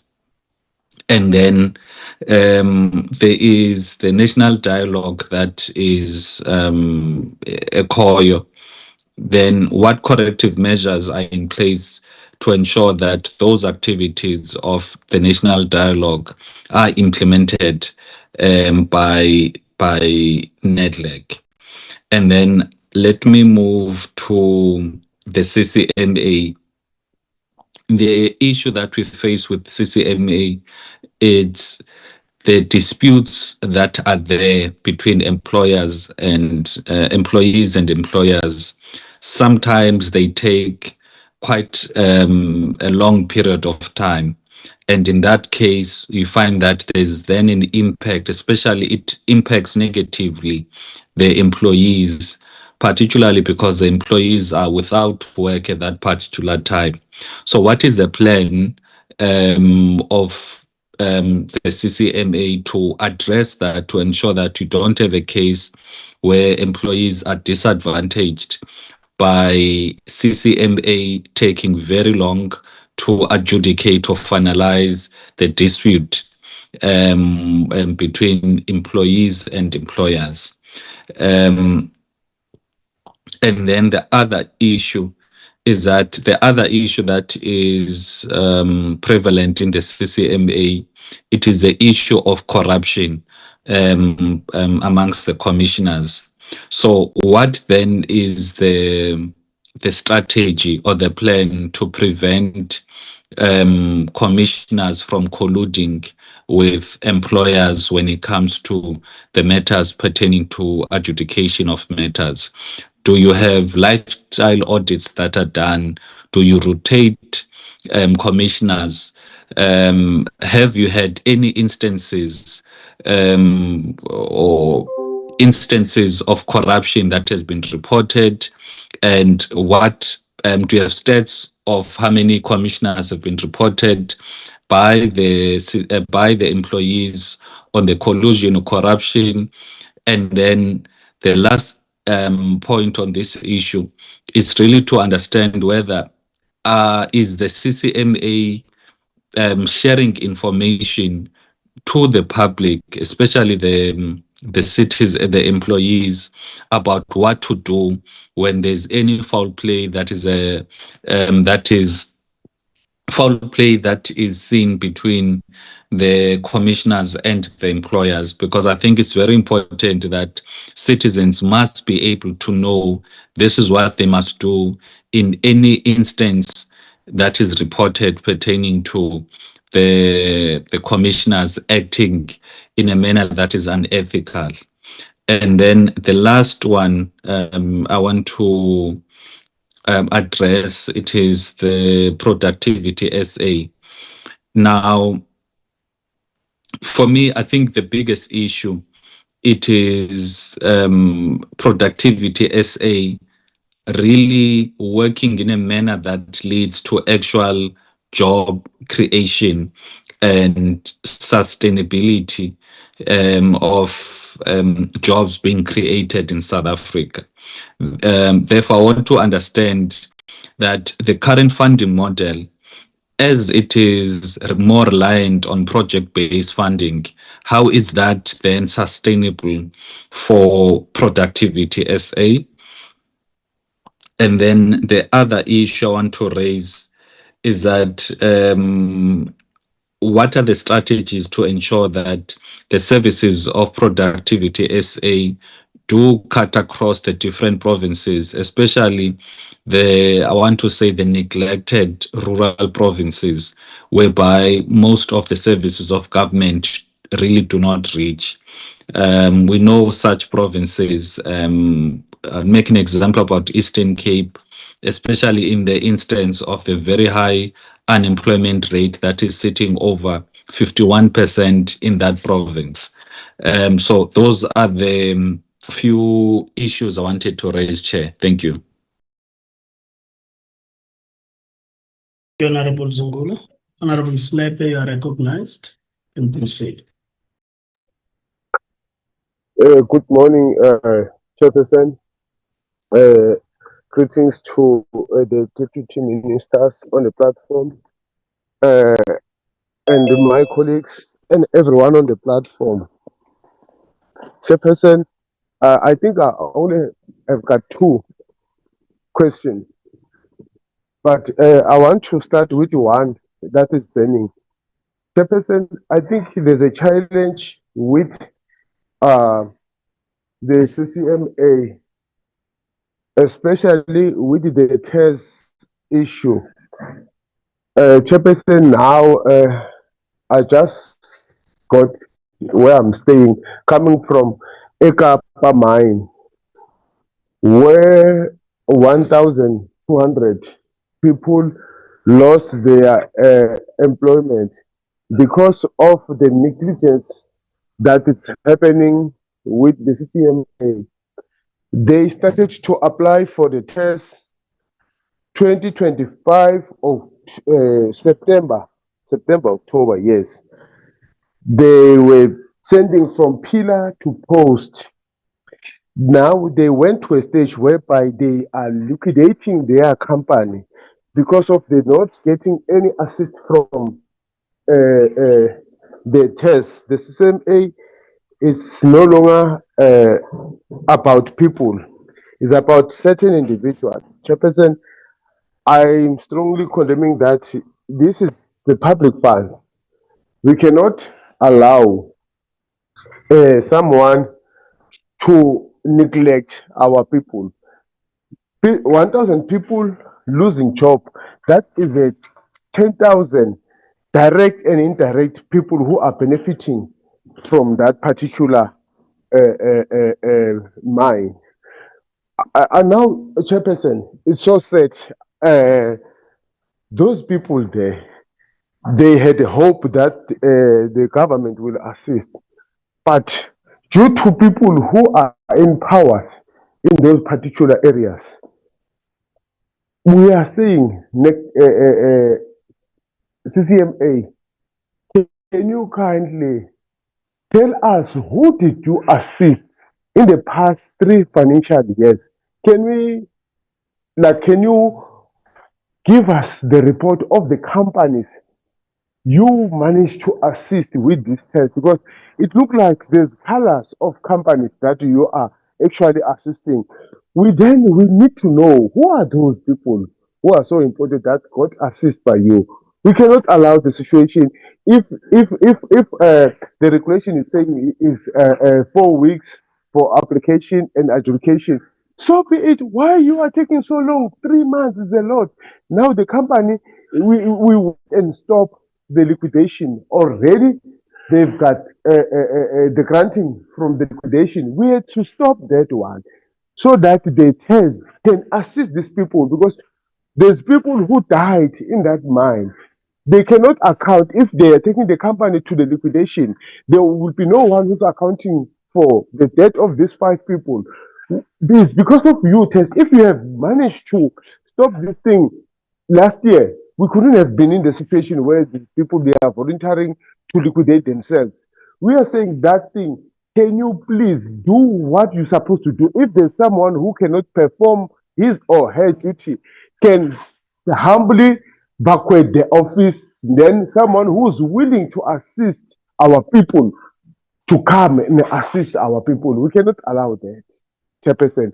I humbly request that. And then the last one, Chair, I want to check the period for between application and granting of this test assist, the relief.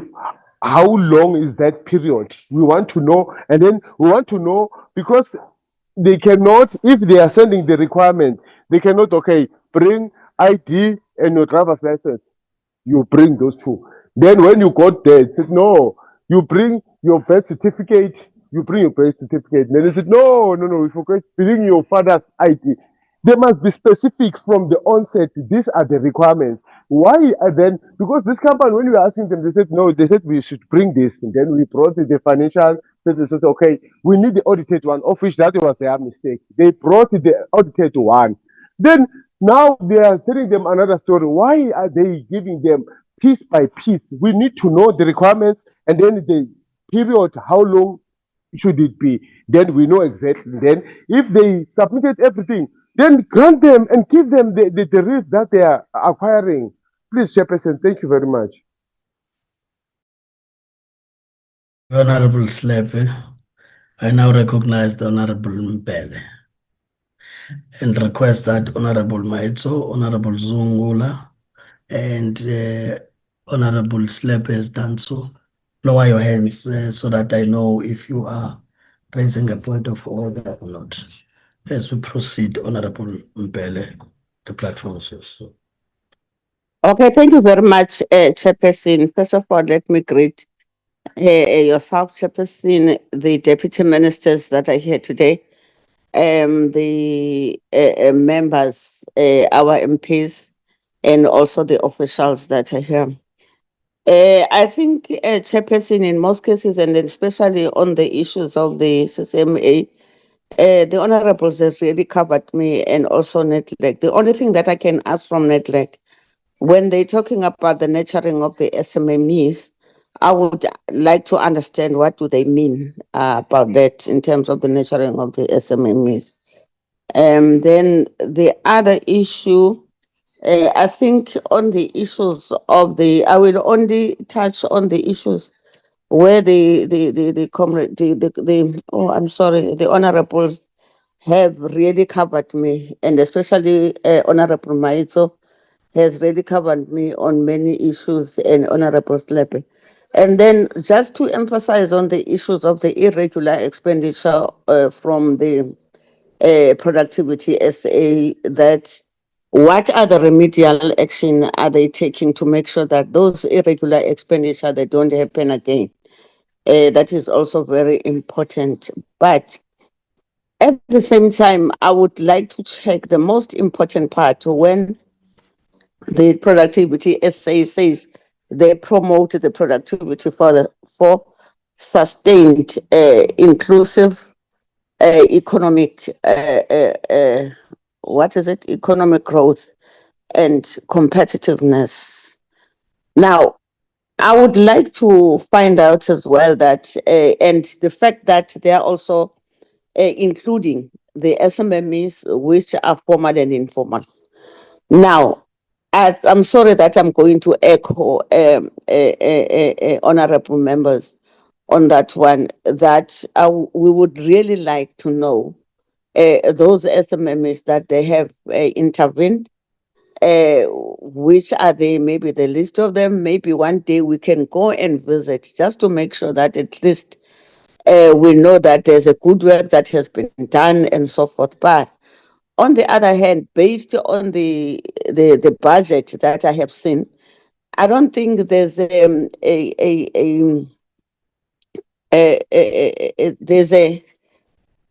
just a moment. I don't think there's a justice when you look at the budget, that maybe enough SMMEs has been assisted, has been saved in terms of the job losses.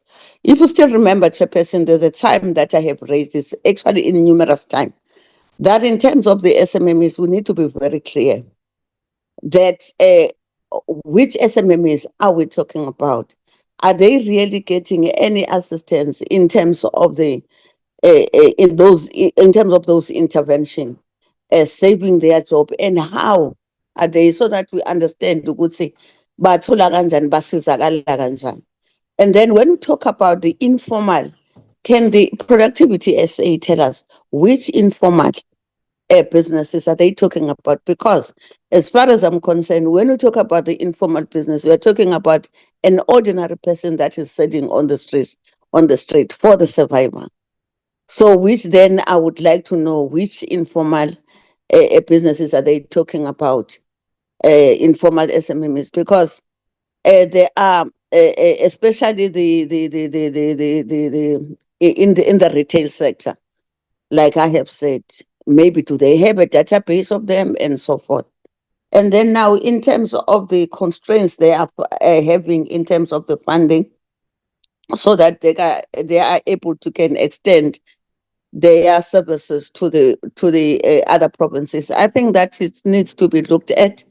And also when there are challenges, they must also come up with a plan, or maybe what is their proposal in terms of addressing those constraints, for them to can be able to go to other provinces as well. They must give us a proposal and say, this is what we think it should happen, maybe in terms of the budget, but they must give us a clear plan that is really going to address the issues of the SMMEs. They must give us, because as far as I'm concerned, there are SMMEs that I know that they are really struggling to make means ends. That's why it's very important for us to can go and check which SMMEs that they have funded, so that we can see in which way are they funding, because that is another issue. I don't understand how does the productivity SA work, to be honest. If maybe one day they can take us through and then tell us this is how we do things and so forth and so forth. Yeah, I think that is what is important, because I was also looking at the number of jobs saved, number of companies facing distress economically. I hope the SMMEs are part of that, and the informal traders are also part of that, which they are identified to be assisted. The last one, Chairperson, is I think, let me talk to the DM. Yeah, because this issue of Newcastle, to be honest, I don't want to lie to you. I felt it is not fair to our people. And in such a way that, you see, when we go on the street, when we compare what the community is doing, when they have decided to take their this job into their hands, I won't say to take the law, because it will be interpreted in a different way. So when they have decided ukuthi hayi ithi sizenzele manje ngoba basenza sengathi siyahluleka, yabona, emphakathini. Lento leyenzekala yenza ingathi siyahluleka, to be honest, because I will make an example in Nongoma. In Nongoma, they have really taken their the what you call their economy into the people abahlala lapho, into the rightful people, because, and if you can check Chairperson, in terms of our laws, kuthiwa eneke abantu imisebenzi efana nale funeka yenziwe ngabantu bala ekhaya. It's only the imisebenzi ekuwukuthi enemhlawumbe scarce abantu abangaqashwa kuyona. On the other hand, even in terms of the business, we are supposed to have 5 million and above. So how do you operate then? So now i-community isenza sengathi asikwazi ukwenza umsebenzi wethu the way bona benza ngakhona izinto, and they are happening. UNongoma nje baklinile lapha kuNongoma, and they are keeping their town clean for that matter. Uyayibona. So now ngithi bengithi ake sizibheke lezi zinto, even our laws sometimes we need to change them. Uyayibona. Ngoba now if we talk about the issues of the Newcastle, it's usumhlungu because we work so hard. Abantu baboshwa, but for the very same day abantu babesemsebenzini at night besebenza lapho. So it's so painful ngempela at this moment. Thank you very much, Chairperson. Thank you, Honorable Mpele. I now recognize Honorable Nontsele as the last speaker. Honorable Nontsele, can proceed. Thank you, Honorable Chairperson. Greetings to you, and greetings to the Deputy Ministers, the Acting DG and the team, and everyone on the platform, including guests. Good morning. Honorable Chair, I want to rise on the reports, all three of them. But I thought that it would be important just to make just some few remarks in each of these reports.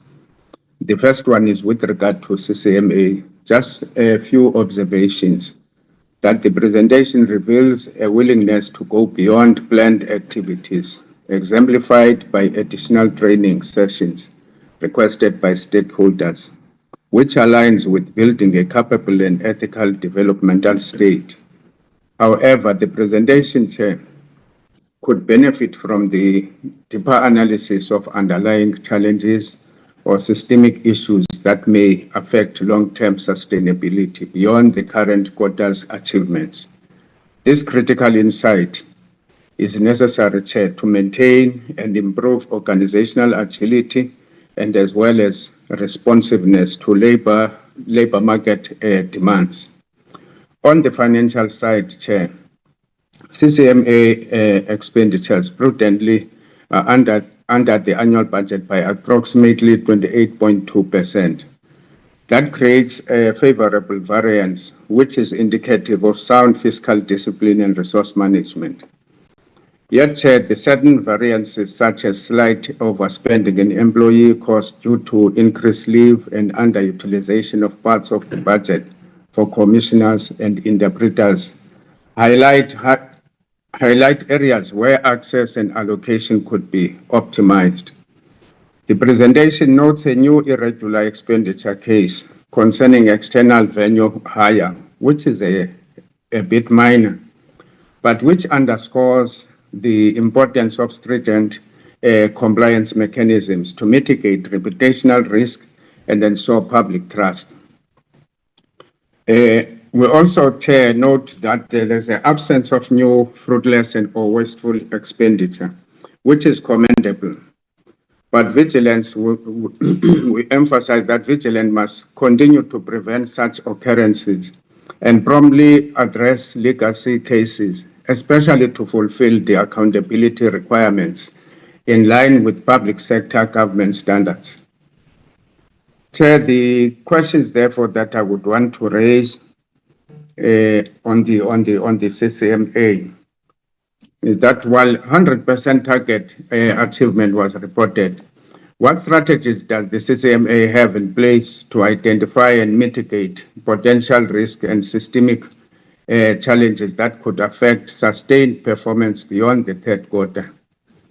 The second question, Chair, is how is the CCMA enhancing its monitoring and evaluation system to not only track output indicators, but also assess the qualitative impact of its training interventions and dispute resolution efforts in advancing the government's socio-economic priorities? The second area, Chair, that I want to focus on is around Nedlac. Again, Chair, I would want to make some few remarks before I present my questions. In appreciation of the report that has been presented, which basically highlights an overall achievement rate of 92%, Nedlac has successfully met most of its annual targets related to administration, core operations, and national dialogues activities. We note that the alignment of the Chamber's work plan with national priorities, especially through engagements with the Ministries of Trade, Industry and Competition, and as well as small business development, underscores its pivotal role in reinforcing government policy implementation. This alignment resonates with ANC policy framework that emphasize economic transformation, industrialization, and inclusive growth, where social dialogue is key in building consensus across constituencies to support these developmental goals.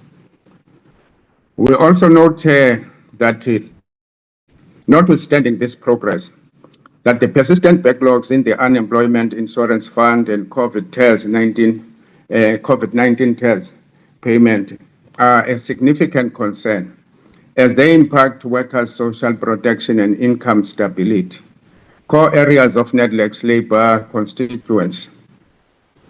The delays in critical working groups such as the Carbon Border Adjustment Mechanism and Customs Fraud Task Team reflect slower than expected coordination among social partners, which risk delaying government policy responses on urgent trade and environmental matters. The questions, therefore, Chair, I want to raise, but just before the question, Chair, I want to also emphasize the issue around finances, that the finances reported in the quarter reveal a mixed landscape that requires cautious interpretation. While revenue streams for most programs align with budget expectation, there is a significant shortfall in grant income, primarily linked to the timing differences in allocations for the National Dialogue Initiative. Expenditure underspending, notably the 115 million variance in goods and services, mainly due to delays in the national dialogue activities, indicate implementation lag and suggest that planned transformational activities are not progressing as rapidly as intended. Though personnel cost savings due to vacancies are welcome, these may also point to capacity constraints that could affect the execution of Nedlac's expanding agenda. Overall, Chair, the financial report implies that whilst there is adequate resourcing, challenges in project management and expenditure execution need to be addressed to match the planned outputs. Just in concluding on my remarks, Chair, to ensure that stronger responsiveness to its mandate, Nedlac should intensify its efforts to expedite critical backlog resolutions with UIF and related entities to restore faith amongst workers and social partners in the social protection system. In this regard, proactive engagements strategies are needed to stimulate demand for capacity building initiatives, possibly through tailored communication and diagnostics to better match social partners' developmental needs. In this regard, Chair, I would want to go to my questions. My questions, Chair, as follows. Given the substantial underspend on goods and services related to the national dialogue activities, how will Nedlac improve financial management and operational execution to ensure allocated budgets translate into effective program delivery?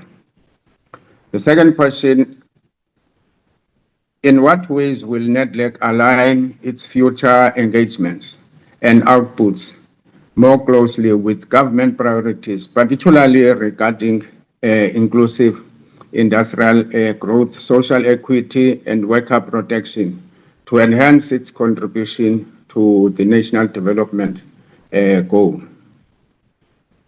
On the third point, Chair, it's around the productivity SA, which basically we must appreciate progress that has been made since the previous report, that the entity achieved 100% aggregate performance across its key programs, and that competitiveness improvement services, and as well as business turnaround and recovery and research, innovation and statistics with tangible outcomes such as supporting over 1,130 SMEs, saving nearly 7,000 jobs. Which is basically a very important contribution in stabilizing economy and ensuring that jobs are in fact massified than being destroyed, and capacitating thousands of entrepreneurs and productivity champions. This strong delivery aligns well with our medium-term development priorities of driving inclusive growth, reducing poverty, and fostering an ethical, capable state, thereby echoing our movement's policy focus on economic transformation and job creation through facilitating productive enterprises and protecting vulnerable sectors. However, Chair, we note that the report also highlights structural and resource-related challenges, particularly the constraints imposed by the current funding model and the short-term project contracts. The acting CEO, which threatens the entity's stability and as well as the equitable delivery across, which basically talks to the yet to be filled position of the CEO, Chair, which impacts negatively to these good positive outcomes that has been reported. Just to further note, also on the strategic perspective, that Productivity South Africa approach to grounding its program in the medium-term development plan and departmental employment and labor priorities reflects sound alignment with government objectives. The interplay between programs like BTNR mirrors the ANC's policy thrust on fostering the small, medium enterprises development, entrepreneurial capacity and safeguarding jobs, critical pillars for addressing unemployment and poverty. In taking it forward, we want to note also the last point that says that whilst Productivity SA has delivered strongly against its quarterly targets and shows alignment with national development plans, critical improvements in financial management, program sustainability, and institutional capacity are required to maintain momentum and scale impact. The ANC's vision for a capable and ethical state and inclusive economic growth is well represented in the entity's strategic priorities and activities. But operational constraints must be resolved to translate these into sustainable results. Enhancing partnerships, securing predictable funding, and focusing on deeper provincial outreach will enable Productivity SA to fulfill its economic and social mandate more effectively, thereby contributing meaningfully to South Africa's broader socio-economic transformation goals. Chair, my questions on this PSA is that in what ways does the Productivity SA intend to leverage its research and innovation and capabilities to influence policy and drive systemic productivity improvement at sector and national level? Given the success of events such as the Africa Kaizen Annual Conference and the design as a Kaizen Center of Excellence, how will Productivity SA sustain and scale these initiatives to embed the culture of productivity across all sectors? Thank you, Chair. Those are my questions. Thank you, Honorable Nanzele. You were the last on my list. I now see that Honorable Basson has raised a hand. I'll give you space, Honorable Basson, in a few minutes, but let me clarify again this point, that once I take the list, it's also meant to count the time we're going to spend on the questions and the responses that must happen. So let's make sure that in the next meeting we can adhere to that. I don't want to leave any member behind in terms of an opportunity to ask questions. I hope you can hear and that I now recognize you to ask the points you want to ask. Honorable Basson. Thank you, Chairperson. I'm sorry for raising my hand late. I had a bit of signal problems, hence I request permission to keep my video off, sir. Okay, you are allowed to proceed. Thank you very much, sir. So I would like to start with the Newcastle sweatshop factories that we have raided. It saddens me that we are only paying attention to it now. When we were in Newcastle, the employees made it very clear that it's not the first time that government officials has raided the sweatshops. In fact, we were the third group of people, as echoed by one of the employees. Last week, I received a payslip of the employee again. 17 Rand 45, 19 hours a day. Rent deducted, staying on the premises in an industrial area.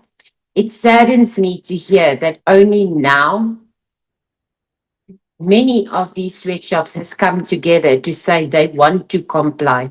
What about the rest? What about Joburg? What about Durban? What about smaller towns where we also have this problem? Is this going to regulate to everyone or only the ones that we paid attention to? What about the rest? Does the rest of the people in South Africa, the poor of the poor, the previously disadvantaged workforce, do they not have the right of the protection of this government as well? Is this operation going to be spreading to the whole textile industry? Are we going to be doing this in other provinces? When are we receiving the reports? What dates, what timelines are going to be put in place? Because we raided the morning, the afternoon, they were back operating. People were back living in the conditions that we saw. When is the compliance going to start? Is there going to be a special committee allocated to this? Or is it going to be left in the same people's hand who we have found is involved in the sweatshops? How is this plan going to be happening in the future? When are we getting that report? Are they going to be detailed and will there be timelines involved? I am really looking forward to that because the conditions we saw there was not even human. Those poor people that works for those Chinese deserve better, sir.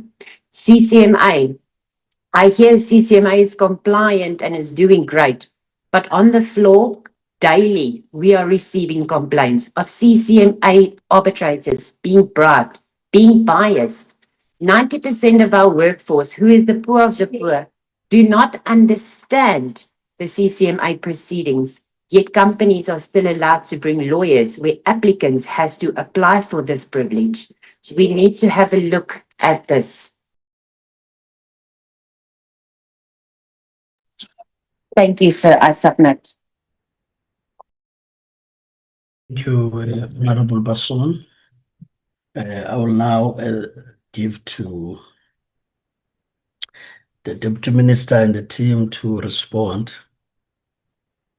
But just as you respond, so that at the end I would know how to summarize.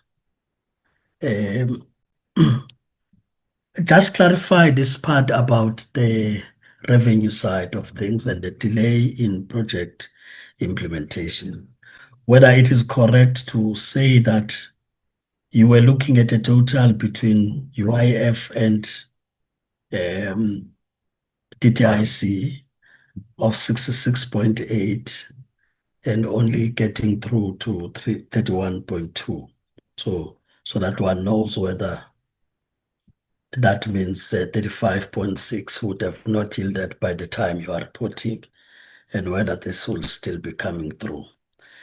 The link to this is this report that you give almost every time, that the reason is the delay on the signing of the MOU with UIF and therefore the delay in project implementation would be the cause. Whether this is really a planning issue from your side, because one will make the assumption that you would know that by a particular time you'll have to start implementing. So you'll make the plans, submit them to UIF, for UIF to still look at this in time, such that at the time of implementation, you will not be still in negotiations on MOU signing. So I just wanted to, let me come back to also clarify that point. Otherwise, this is the time for you to respond. Thank you. Thank you. Thank you very much, Chair, for the guidance, and thanks to the members, all of them, for the questions, but also the remarks and the guidance and counseling that they are giving us as the department.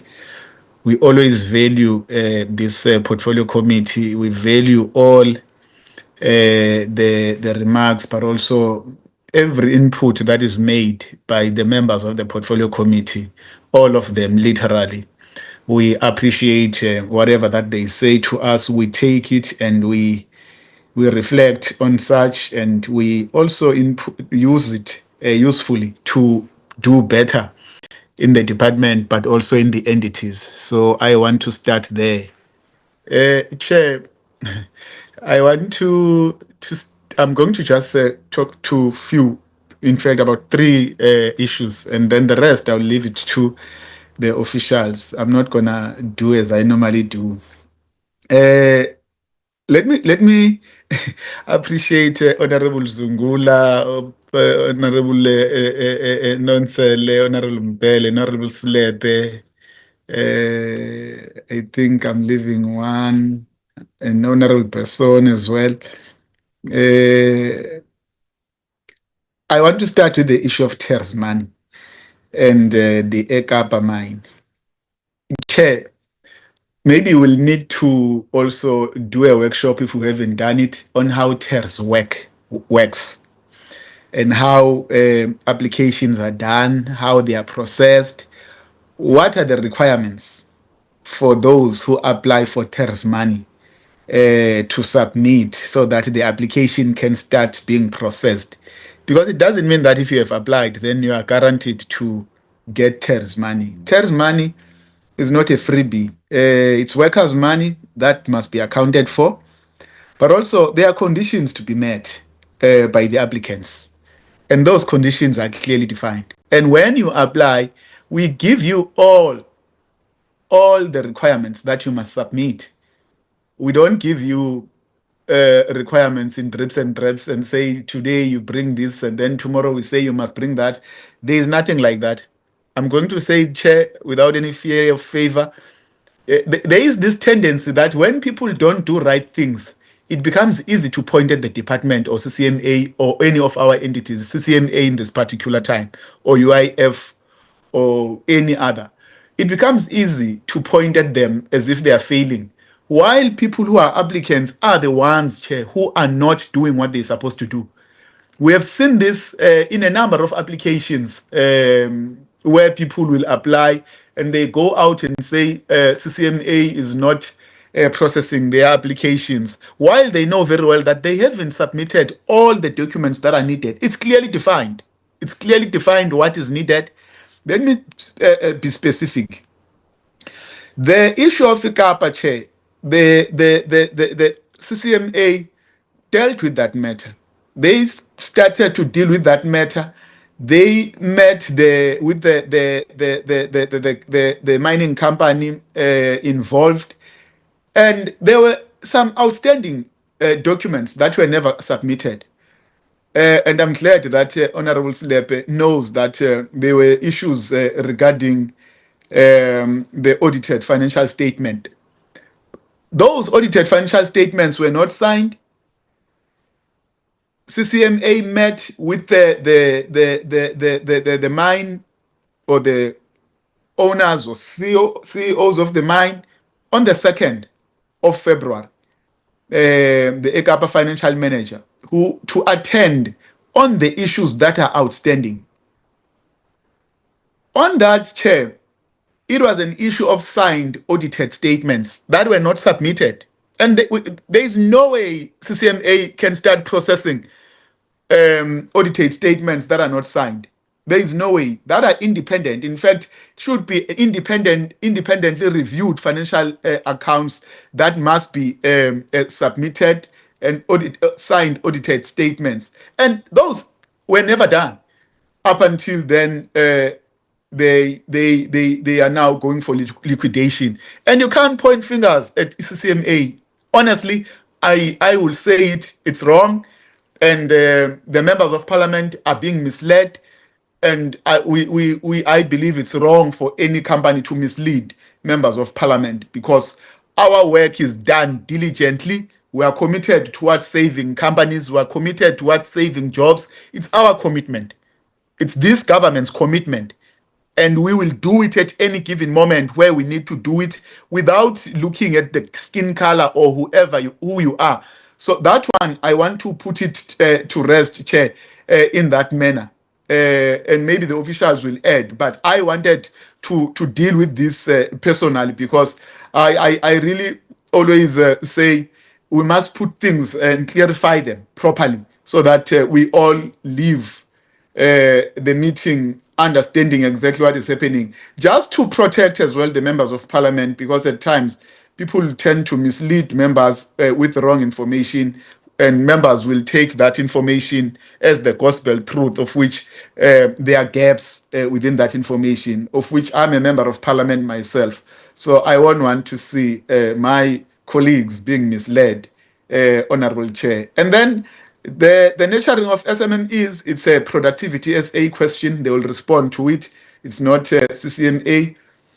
And then the Honorable Honorable Mbele, I note what you are saying, ma'am. I note you. I take it with a good heart. We are working tirelessly hard in the branch of inspection and enforcement in the department, working with all the officials of the department, because it's a quite involving work that we are doing with also other sister departments like SAPS and Home Affairs and some municipalities. I note what you're saying. I get you. But one thing I can tell you, we are working hard, and definitely things will turn around. I don't want to repeat what we've been saying, that because of the numbers of inspectors that we have currently, it becomes impossible, honestly impossible, to reach every company, even at times to go back to that company and do and go back to see whether they are complying with the laws of the republic, even after we've gone there. So it takes a bit of time. It's because of the resources. It's because of the resources. But the Nongoma story and Newcastle story are two different stories, and I don't want to get much on the Nongoma story. We'll discuss it with you, Mamumbele, when I see you this afternoon. Because that's not our area of work as inspection and enforcement. Those are municipal related matters, bylaw matters, which I believe, again, if one day the members can deal with the issue of municipalities enforcing their bylaws, you will see a lot of improvement on the ground. The municipalities have a huge responsibility, which is not our space. But I agree on Newcastle. As I've said earlier on, we'll report in this committee. The last one, Honorable Person, I think, commenting that we are only paying attention to Newcastle now. Let me educate you, Honorable Person. We are not paying attention to Newcastle now. What you see, what I'm saying today, started last year. But the work on Newcastle has been, the team has been doing Newcastle for quite a long time, even before our arrival in the department. I don't want to, to say because we have arrived, then things are starting to happen. No, there is work that has been done in Newcastle. We can give you reports. But as you do work, you start to analyze and look whether the strategy you are using is working, is giving you full results. You review your strategy, then you add some of other tactics in trying to make sure that your strategy works, but also it yields results. In Newcastle, I went there personally. You are not the portfolio committee went there after we've done quite a lot of work in Newcastle. We stayed there for a week ourselves. Myself personally, I stayed there for a week. I know exactly what is happening in Newcastle. I know the portfolio committee went there and it shocked them. That's why when you went there as the portfolio committee, we were already on the ground doing some other work. Let me just say a few things. We have already met the Consular General, the Chinese Consular General in Durban. We met the Chinese Consular General in Durban at November last year. We further went to meet the team from the Embassy of China, led by the Minister of Enforcement, the Chinese Minister of Enforcement, who's in the embassy, with the team, a high-powered delegation from the embassy. We further met the ambassador himself on the 6th of January this year. We met him for the second time 2 weeks back in the embassy in Pretoria with a team from the department, a well-coordinated team, well-established team that deals with everything that we want to achieve. I'm trying to say we are not only dealing with Newcastle now. Maybe it's just because the member went to Newcastle now and thinks we only deal with Newcastle now. No, we are happy that the committee went there. The committee saw what is happening, but we are dealing with Newcastle. We are going to deal with Newcastle. We are going to change things on not only Newcastle, by the way, but why we're talking about Newcastle, so that I also, as I said, I must educate the member. The textile industry in South Africa, 50% to 55% is in Newcastle. In the entire country, the textile industry is based in Newcastle, 50 to 55%. Then you can't turn a blind eye and don't deal with Newcastle. But further to that, The second zone that is having a textile industry is in Mandeni, Kwastebe, together with Newcastle. They give you 60% of the textile industry in South Africa. Both are in KZN. So then you'll have others in other provinces, and we're dealing with everything that has to deal not only with textile industry, but everything that is wrong that we've identified, done by Chinese owned business owners. That's why we took a decision to meet the ambassador, the consular generals, everybody, because we are using a different approach now. So that we are, while we use inspection and enforcement, but let's deal with it politically, but let's deal with it also diplomatically, and then let's use advocacy, let's bring them on board so that we get the results that we want. And we are quite certain that we are going to get the results. We will provide the results, we'll provide the reports. We are not going to say when are we going to provide the reports, because we never knew that we need to present in the committee on this matter. I raised it, but we will provide reports, Chair. We'll be able to give, there are timelines. Yes, there are timelines. We'll give you all that. And we need the support of the committee. The committee must be part of our work in playing oversight, because the responsibility of inspection and enforcement lies with inspectors only in the country. But the oversight of the committee, we need it. We need it at any given day. They can go with us to play oversight in the work that we are doing. So thank you very much, Chairperson. Let me allow the team to continue and finish what is left. Thank you very much, Chair. Thank you, DM, for those inputs. I just want to highlight one key area just to address it in terms of the backlogs, that as a department, what initiatives we have embarked on, given the fact that we've been getting quite a number of applications pertaining to the TERS application. Over and above what DM was also even clearly articulated, we have gone and also took counsel and the views that have been given by the department that we need to intervene in the space. As a result, we've actually asked the entity to now increase the number of sittings, whereby now the applications should be expedited, and the committee must now sit twice a month to deal with the issue of the backlogs, because this is quite critical. Entities need to be attended to. And over and above that, we also thought to enhance our process and our systems, because it is important that we always review and update our policies as per the inputs that we get from the lived experiences of the people.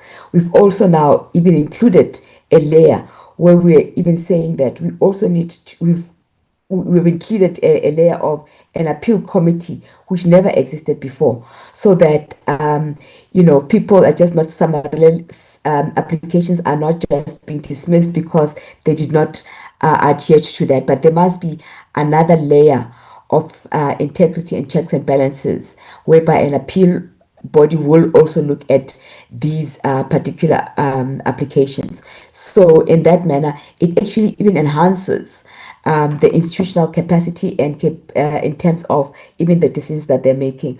With that said, I just wanted to indicate that we're also even prioritizing some of the cases of national interest that are having a serious direct impact on jobs, especially those of national interest, over and above those that are in the public sector, because also in the public sector there's been those retrenchments. So we've even said those needs to be looked at expeditiously, so that you vet jobs and preserve jobs, which is quite the mandate of the department. With that said, I will ask the colleagues to then respond, CCMA, Nedlac, and Productivity SA, on the questions that have been asked by the honorable members, and do indicate that you appreciate those comments and those questions. Thank you very much. In that order, colleagues, please come through. Thanks.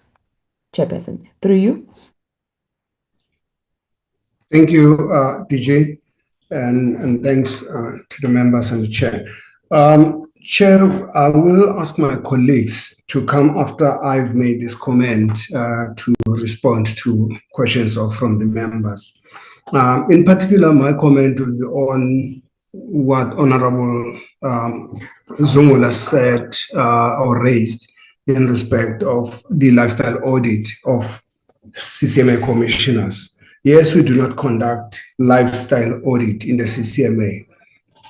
We, however, have a number of interventions that we conduct. Fraud, ethics, and risk reports are always produced every year, annually, that is conducted. And so far, we do not have anything untoward that in that regard. We also conduct declarations of interest annually as well. We also do not have anything or wrongness that we have experienced in that regard. Whenever there is extraneous employment, permission is always sought, and we also do monitoring of such in the CCMA cell. So, yes, the comment by Honorable Zungula, it may be something that maybe CCMA may look at. And insofar as the rest of the questions from the honorable members, I am going to ask my colleagues from operations. I have National Senior Commissioner from DR, that is Commissioner Kumalo. The CFO, Executive Corporate Service, will also respond to or add on some questions. The Chief Audit Executive will do so, and SM Mugaga will comment on monitoring and fraud issues in the organization. In that order, Chair, through you, I will ask my colleagues to assist me in responding to questions. Thank you, sir.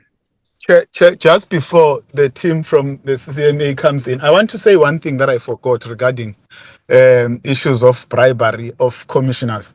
Chair, I'm not being defensive. We welcome any criticism or any accusation that can be made against any of our entities, and we are very much prepared to fight any crime and corruption act or conduct by our officials. It can be commissioners, it can be anyone. But I would like that when we make these accusations, just provide us with the names of the commissioners who are corrupt, who are being bribed.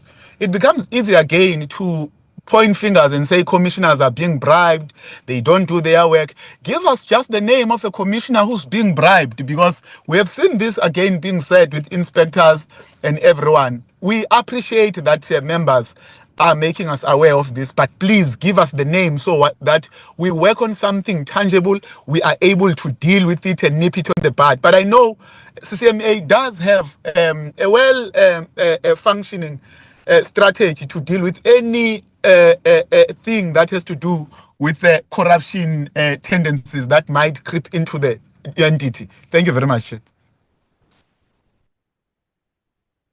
DM CCMA, proceed. No, thanks, Chair. Let me show my face. My name is Bomukso Kumalo. I'm the National Senior Commissioner for Dispute Resolution. With your leave, Chair, because of the bandwidth, may I please turn off the camera? Then I'll address the question. Thank you so much. And proceed. Now, thanks, Chair, to honorable members, Honorable Mayeso, Honorable Vuyo Zungula, and Honorable Sliape, and Honorable Mbele, and Ansele, Honorable Passon, and you, Chair. Chair, what I will do, because we won't delve into much because of time, we take note that we need to give responses succinctly, briefly, obviously without compromising the quality of the answers we want to give. Chair, with regard to the gap, I think Deputy Minister has adequately answered that question.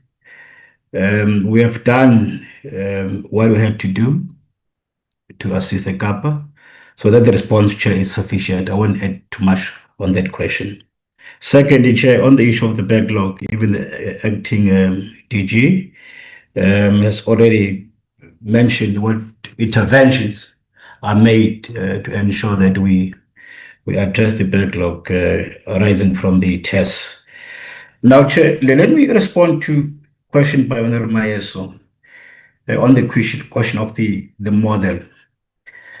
When the CCMA opened its doors on the 11th of November 1996, the governing body approved what we call an operational model of 60-40. 60-40 means that 60% of the events will be presided over by the part-time commissioners, because we've got a huge pool of part-timers. Then 40% will be correct by the full-timers. We've got a few number of full-timers because of trying to cap the issue of employee cost. So that decision, Chair, was taken to ensure that there was financial stability in the organization, because it was more cheaper to engage the public commission, because you engage them as and when they are available, rather than to engage all full-time commissioners. You make them full-time. And the Act also provides that you may employ both the part-time or the full-time commissioners. So that current model, Chair, of 60-40 is currently under strain, mainly due to budgetary constraint. What we have done, we are in the process, in fact, we have started to review this model of 60-40, because we are unable currently to allocate commissioners' days of 21 days as we used to at the time we had sufficient funding. So we are busy trying to look at what is going to be appropriate model that we need to embark upon in light of the budget constraint that we are facing. So this 60-40 model, we don't think under the current situation it's sustainable. It needs to be reviewed so that at least we continue to make sure that when it's come to DR, there's efficiency, matters are resolved expeditiously. And it talks what Honorable Zimulu was asking about regarding the delays in attending to matters. So as a result of the reduction of part-time commissioners, we're doing 60% of the workload. And thereafter, it was a little bit tough to schedule those matters expeditiously and quickly, also affect our turnaround time. So as a result, we had to put mitigations factors to make sure that even though budgetary we are under strain, but we trying to work smart to see what are the matters that can be resolved expeditiously, so that we always make sure that what we were established for, that our matters must be resolved speedily, is still continuing despite what we're currently facing. So that model is being reviewed on MAESO of 60-40. And Chair, just perhaps to answer also the question asked by Honorable Nzele regarding part-time interpreters and amortization. I think the CFO mentioned that because of timely difference during December, most of our commissioner and our staff, they take leave. Some of the company and the trade unions, they normally alert us that they after the 16th of December, which has set down matter, they are taking leave until the 7th of January. So as a result, we schedule a few matters in December to allow colleagues to take vacation, to rest. So to come the new financial year, they are fresh, they're able to do those matters. So that money, 6 million, was occasioned by that, but already plans have been made to increase the number of days allocated to part-time commissioners so that we utilize the resources optimally, so that all matters that are supposed to be dealt with are supposed to be dealt with speedily. Even the chair is correct that we're not yet off the woods. We are unable to schedule most of the matters speedily, but we are trying. We've done plans to make sure that some of the matters we'll deal with, at least our users, they get the early notice of set down. Chair, with regard to DR, it's correct on the issue of corruption. I think the minister has already mentioned that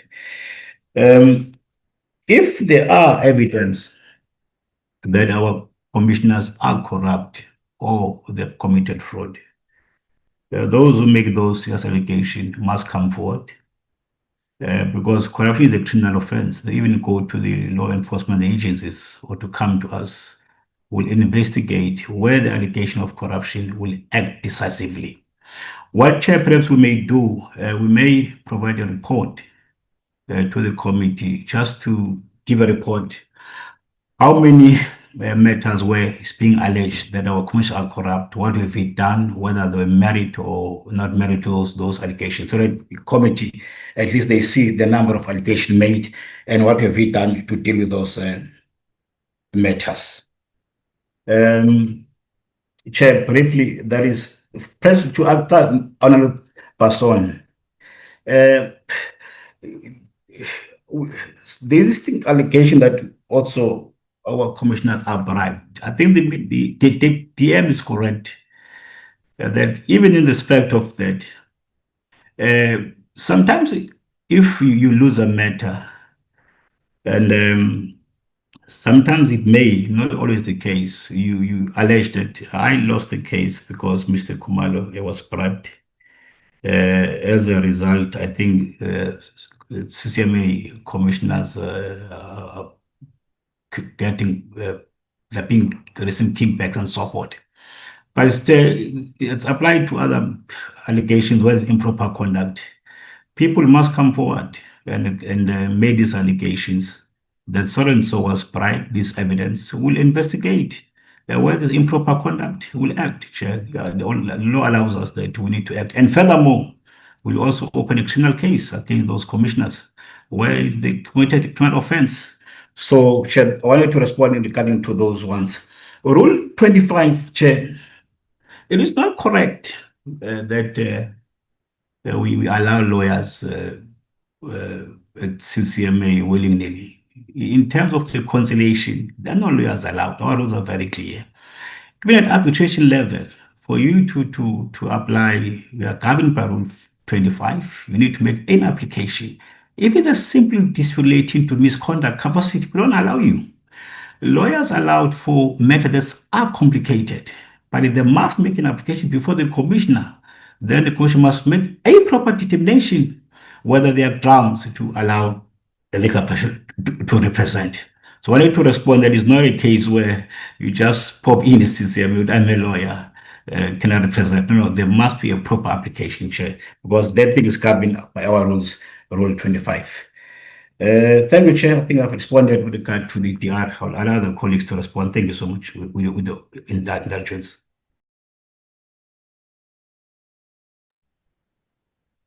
Chairperson, with your permission, I will try and address the matter pertaining to irregular expenditure. And thank you very much to the chairperson and to the honorable members for the comments that they've made on the report of the CCMA and the questions. Chairperson, what we do with regards to irregular expenditure and what we continuously implement is when matters are identified, as part of us looking into those matters, there is a root cause analysis that is performed by the Loss and Control Committee that we have established to deal with these matters when they are identified. The committee, based on the root cause analysis that they conduct, they give recommendations as to what needs to be implemented in terms of the internal control gaps that have been identified. Those recommendations are implemented even before we finalize the cases, because it's critical that we do so, and we make sure that the internal control environment is updated and is improved to ensure that we can prevent some of these matters from recurring. So that is the main activity that we undertake. But of late or of recently, what we have undertaken is there is specific areas that we have identified that there is challenges in. And in those specific areas, we have targeted refresher trainings that we are doing with the officials to make sure that we remind everybody of the policies that are in place, of the rules that are governing us as an organization, and also create awareness to everybody that this is the processes that are in place for us to deal with matters of financial management. In addition to that, we have also enhanced our monitoring just to make sure that we are able to identify these things and we are then able to deal with them correctly. Those are the matters that we are dealing with, or the interventions that we have implemented around this irregular expenditure, just so that we can improve around them and we can minimize the occurrence of the irregular expenditure. On the finance matters, the National Senior Commissioner has addressed them. I will not address the issues again, Chairperson. Thank you very much.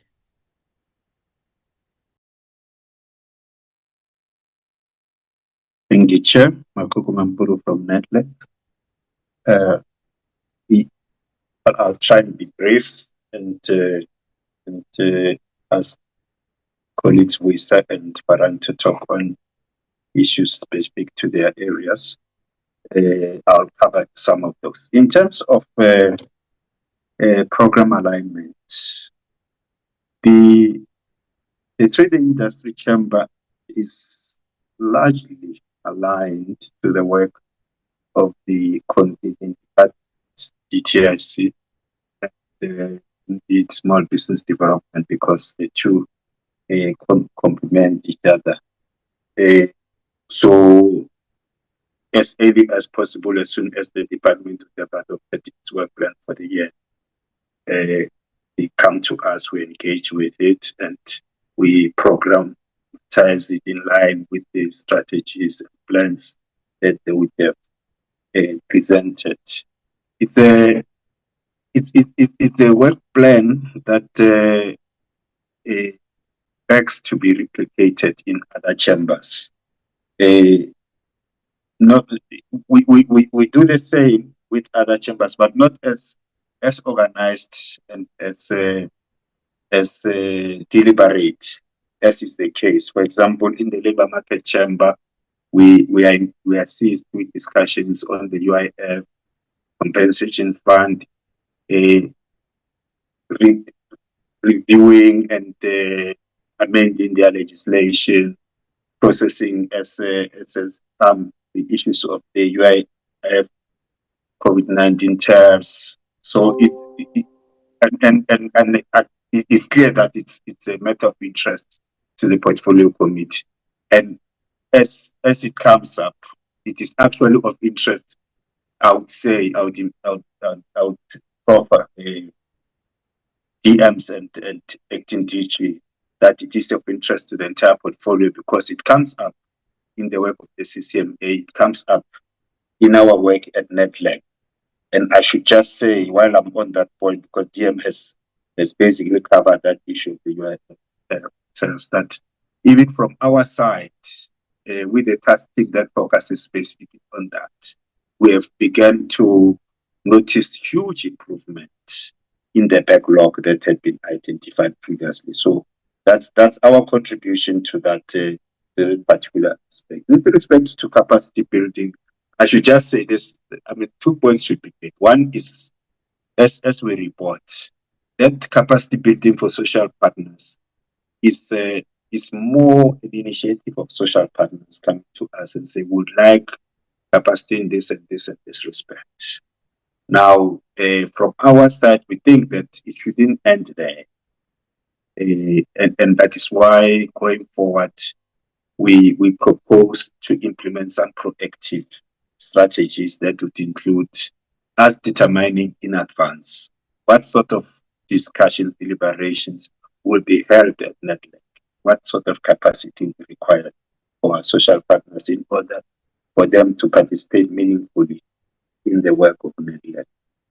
In terms of, I think, on the national dialogue, I'll ask Faran to talk about the finances, Honorable Zubula. But I think with respect to your question about representatives of social partners and making sure that they come from the correct constituencies, you'll agree with me that that's largely a function of chamber conveners, overall conveners of constituencies. We have had, ever since I joined Nedlac a year ago, I can think of only 2 instances where the chosen representatives became a subject of contest at Nedlac.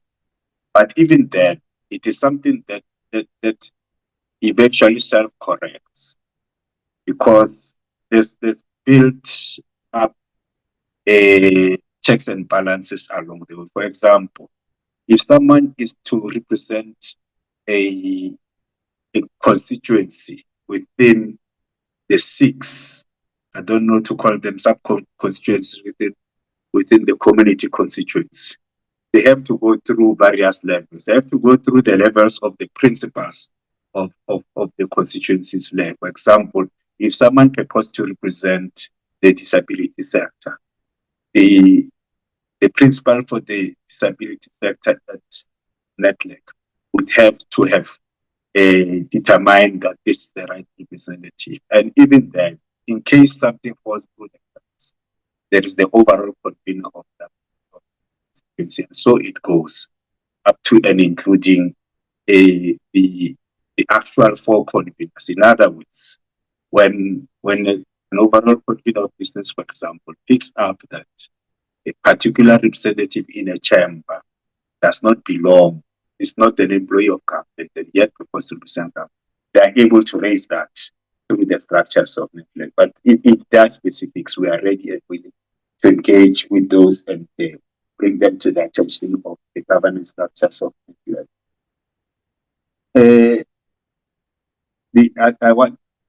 Thank you, DM, for clarifying the question asked by Honorable Mbele on SMMEs. That is actually a question not for us at Nedlac, but for a productivity SA. Let me invite my colleagues then, who is at Paran, to just cover the questions to do with finance and with programming. Thanks. Thanks. Thank you, Edie. I think, Edie, you have covered myself on most issues, and I think the remaining questions really were for finance now, but most of the questions you've already covered, and the backlogs have been covered by different organizations in the platform. Thanks, Edie. Thank you, Trude. I'll respond to the question about the finances, financial management in relation to the dialogue. I think the question was, given the underspend on the national dialogue, how will Nedlac improve its financial management going forward? I think to start off by saying this has been an exceptional situation for us, where the allocation was made mid-year, but I think more than that, the project has incurred delays which have been out of Nedlac's control, including the appointment of a steering committee for the dialogue that will oversee the project itself, which was delayed by about almost 5 months than what was initially envisaged. Additionally, also there was a delay from the steering committee in terms of appointing its own working committee, and that working committee will have subcommittees which will oversee the detailed implementation of the dialogue. Although the initial communication was that the project would be the communication to Nedlac was that the project would be starting very soon after the convention that took place in August last year. So from our side, obviously, as far as possible, we support the process as the Secretariat, but not necessarily able to implement it on our own. But we are hopeful. Now that the steering committee has been appointed, the working committees have been appointed as well a few days ago. We will have more clarity and direction on the proposed plans, activities from their side, and that can help us then plan better and budget better and allocate our resources accordingly. Thank you, Chair.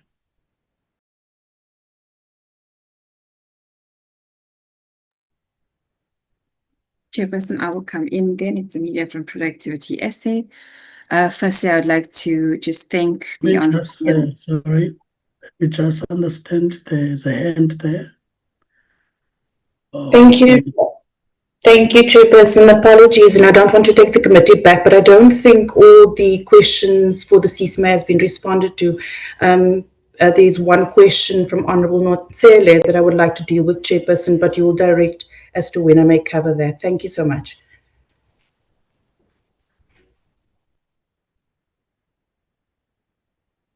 May I proceed, Chairperson?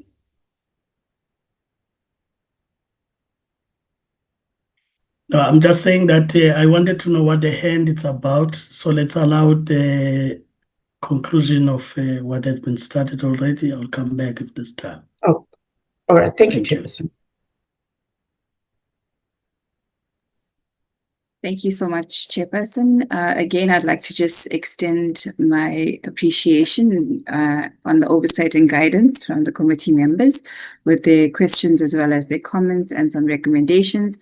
I will try to ensure that I address the majority of the questions and also allow the CFO to come in at a certain point. Honorable Mayeko actually asked the first one, which relates to the leadership position, that is the CEO position. I did report in the previous meeting as well that the board had engaged with the Office of the Director General or the Acting Director General herself and in December, and regarding the process to fill the leadership position. Following these engagements and recommendations, the board has taken a formal decision to proceed with the recruitment process. Approval from now has been granted for the process to move forward, and the recruitment for the appointment of the new CEO will commence and resolve with the support of Dell HR. It isn't a process that is managed by Productivity SA. It is between the board and Dell itself, the HR unit, which assists us with the process. So the planned timeline is 6 months, and in the interim, the organization continues to operate under the existing leadership arrangements so that it ensures the stability, continuity of our operations, as well as the sustainability of Productivity SA's programs. So just to give an indication on sustainability and stability. In relation to Honorable Mayeko as well as Honorable Zungula, their comments or their questions related to how do we ensure that their service delivery, it touches on an aspect as well of how do we reach, or cut across some of the provinces or the underserviced provinces themselves. So firstly, Productivity SA ensures that we strengthen strategic partnerships with provincial governments, as well as development agencies, economic development agencies themselves, specifically international organizations, as well as industry bodies, so that it provides additional resources and technical support that we can actually go into other provinces. But again, we try to leverage off the provincial footprint with the Department of Employment and Labour to extend in our reach. And the example of the Eastern Cape was given. We do have resources that are allocated, but we also have network partners that we ensure that we are providing support. But within our mandate, we provide support for all 9 provinces within programs. So it might be that our baseline funding is limited, but within the projects themselves and the programs we're implementing, we ensure that all 9 provinces are supported through the interventions itself. So there is an operations plan that breaks down how the different provinces are supported and what is the percentage. It's normally based on GDP, but then the strategic process as well with the regional offices. When we do support within those provinces, we may prioritize a specific province for this financial year, with obviously achieving all 9 provinces at the same time, but we are focusing on the underserviced provinces being it's Northwest as well as Limpopo and the Free State and Northern Cape, as well as Eastern Cape and Mpumalanga. But these come from the priorities of the programs. Honorable Mayeko also asked about how do we deepen the impact of SMMEs and job retention, specifically for how do we expand and deepen, but particularly for the BTNR program, the Business Turnaround and Recovery program. So Productivity SA continues to focus on enterprise stability and sustainability when we speak about the employment preservation. And this is through that program specifically. A key focus area is early intervention. And the only way we can do this to support enterprises before the retrenchments even happen, or there is a call for Section 189A, before that even happens itself, we do need to look at how we can improve operational efficiency and productivity. So capacitating social partners, and what we've done differently in the last year is that we also trying to ensure that the unions are capacitated as well as community, to ensure that there's more awareness on the proactive approach.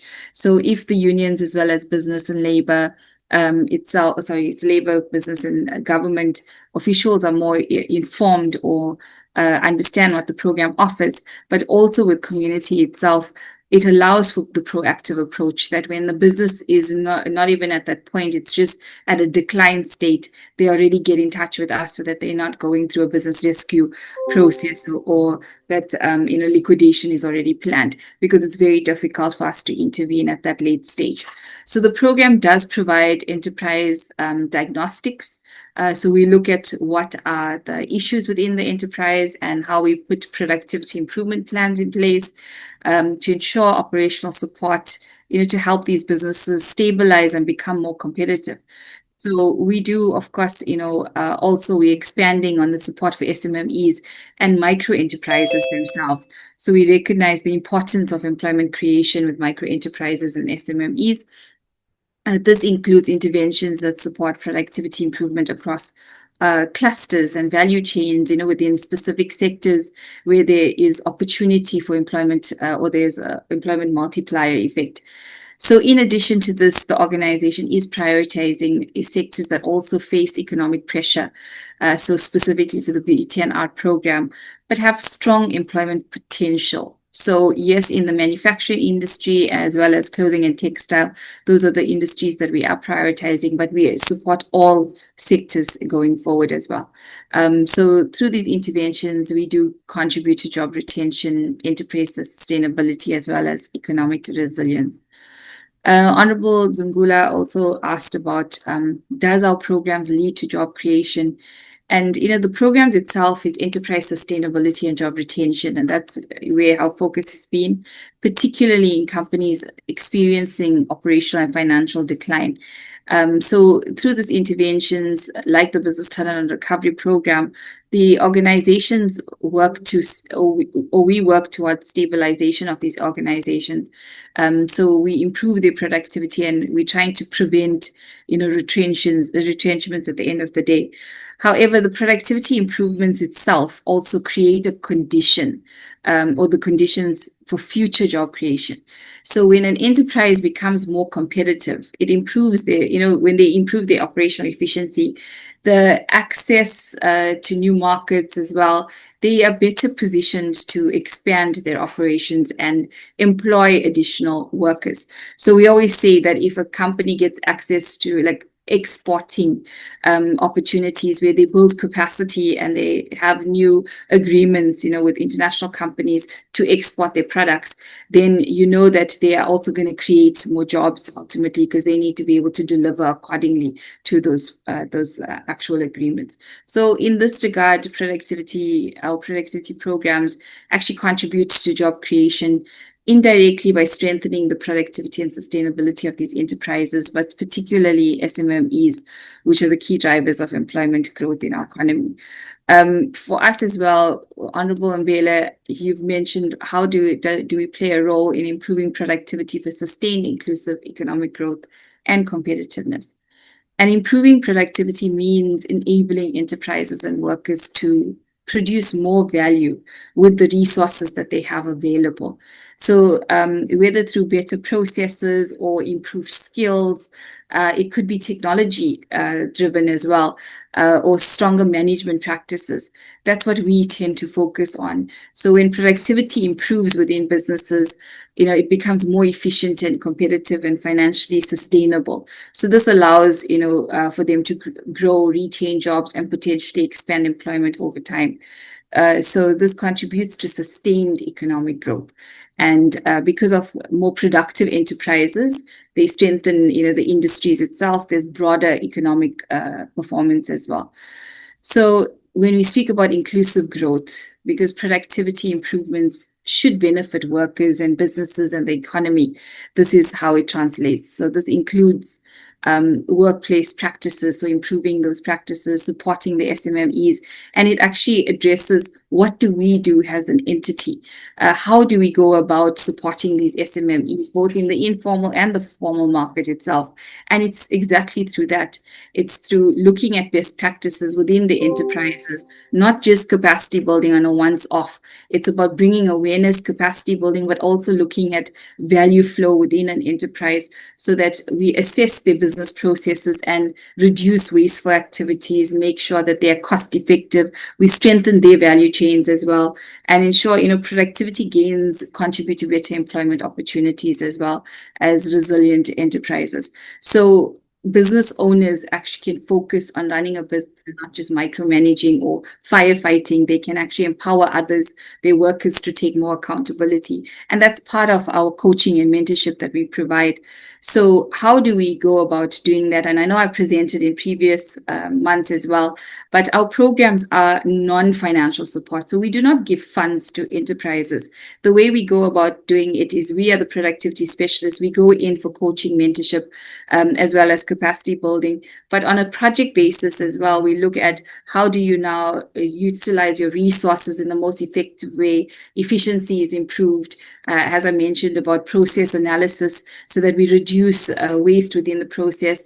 And when it comes to also, now that's for your small and medium-sized businesses, your micro enterprises are actually your informal traders. It's your entrepreneurs. It's those that are working from their garages, panel beaters, service companies as well, those that are in the township itself. So it's aligned to the township economy interventions, as well as, the rural areas. So it's about capacitating them on the areas of management and best practices. It's not just about getting a business plan approved. It's not just about formalizing the entity. It's while we're formalizing the entity, and therefore we work hand in hand with the Department of Small Business Development, we also want to ensure that this business is operational, that when they leave, to work, or when they leave, the vendors themselves, when they actually have these targets that they set that they want to improve on, where do they source their different products and so forth. So we do have a database of all enterprises that we support, that is the SMMEs themselves through capacity building.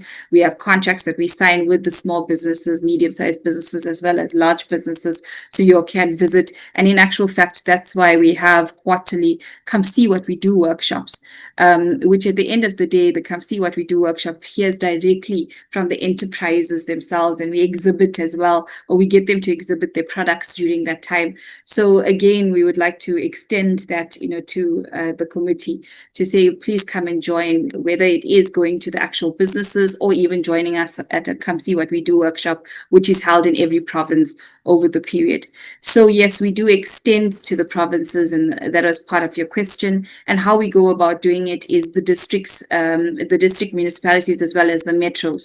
So we try to align to some of their priority areas, and that's how we group the entrepreneurs, especially, so that we can be able to access more districts and be able to capacitate. But we also capacitate champions. That means within the public sector, we try to ensure that the same message is taken forward. When we are not there to support the champions within the metros and the districts or the municipalities or the economic development departments, continue support as well. But they bring us in for interventions itself.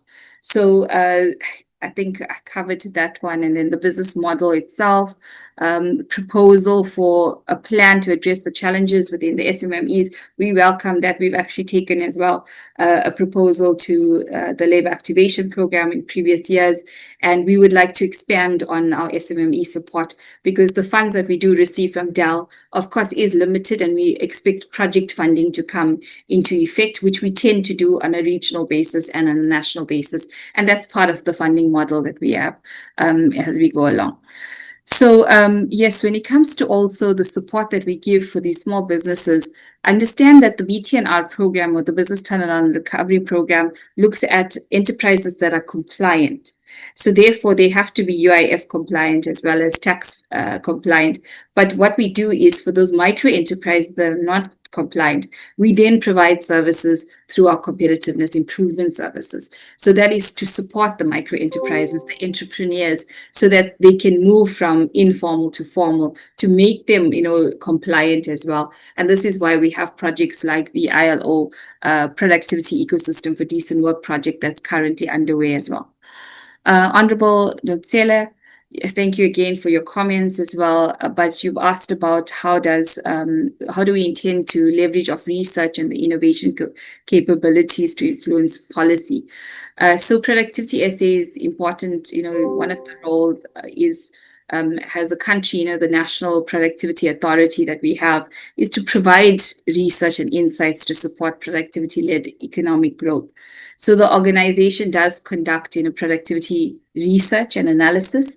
I mentioned about the productivity statistics that is published on an annual basis, and this is in partnership also with Stats SA. So it contributes to the evidence-based policy development and informs government programs itself. So we produce these productivity indicators, we give sectorial insights, which will help, government and industry understand productivity trends. But furthermore to that, the organization ensures that we facilitate the dialogue as well, the knowledge sharing platforms, those policy dialogues, in partnership as well, as we did last week when Nedlac actually hosted the productivity symposium.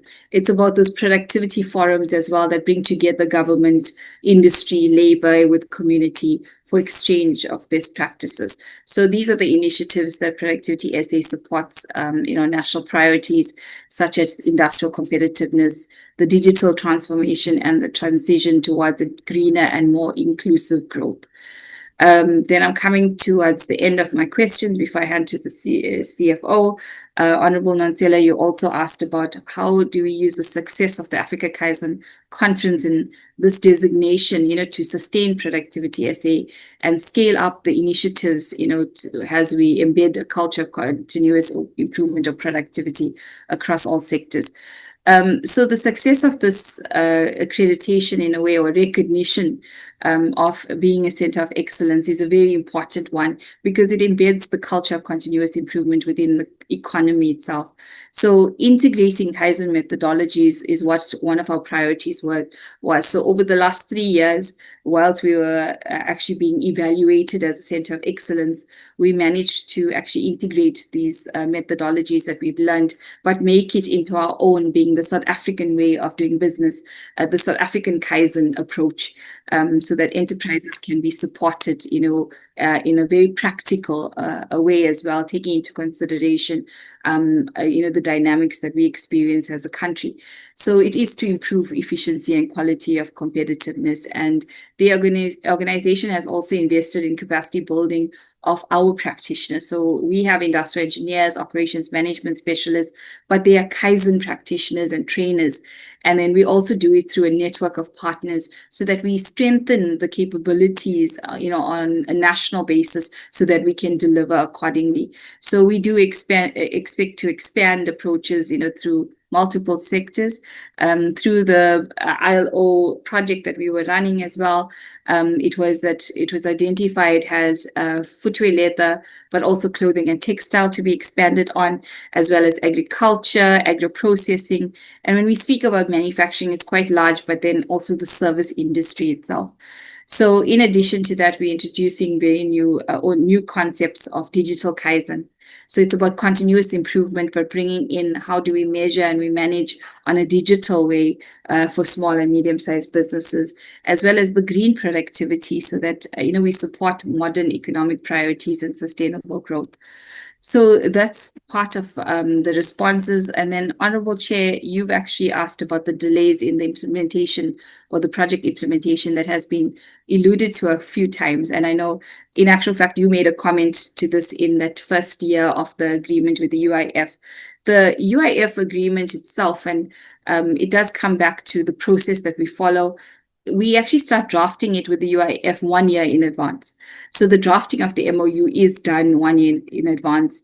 But of course, through the challenges experienced, I mean, the first year you're aware that the funds came in 8 months into the first year. So we literally had, because it was November, we had December that we couldn't account for, but January, February, March, you have 3 months. And it takes a long time to recover from, putting the program on hold. So if the program is on hold for 3 months, it takes us 6 months to recover from that. Yes, it is planning related as well. We were very optimistic. We actually wanted to catch up on that first year of, the loss of the period. We wanted to catch up in this financial year. But remember, the entity also needed to stabilize. So we looked at operational efficiency within the entity, and we expected more positions to be filled, but then we decided, no, let's be more efficient in what we are doing and ensure that we have a network of partners that we are also using so that we can see better traction. We are now in year 3 of the agreement. So we were fully functioning in year 2.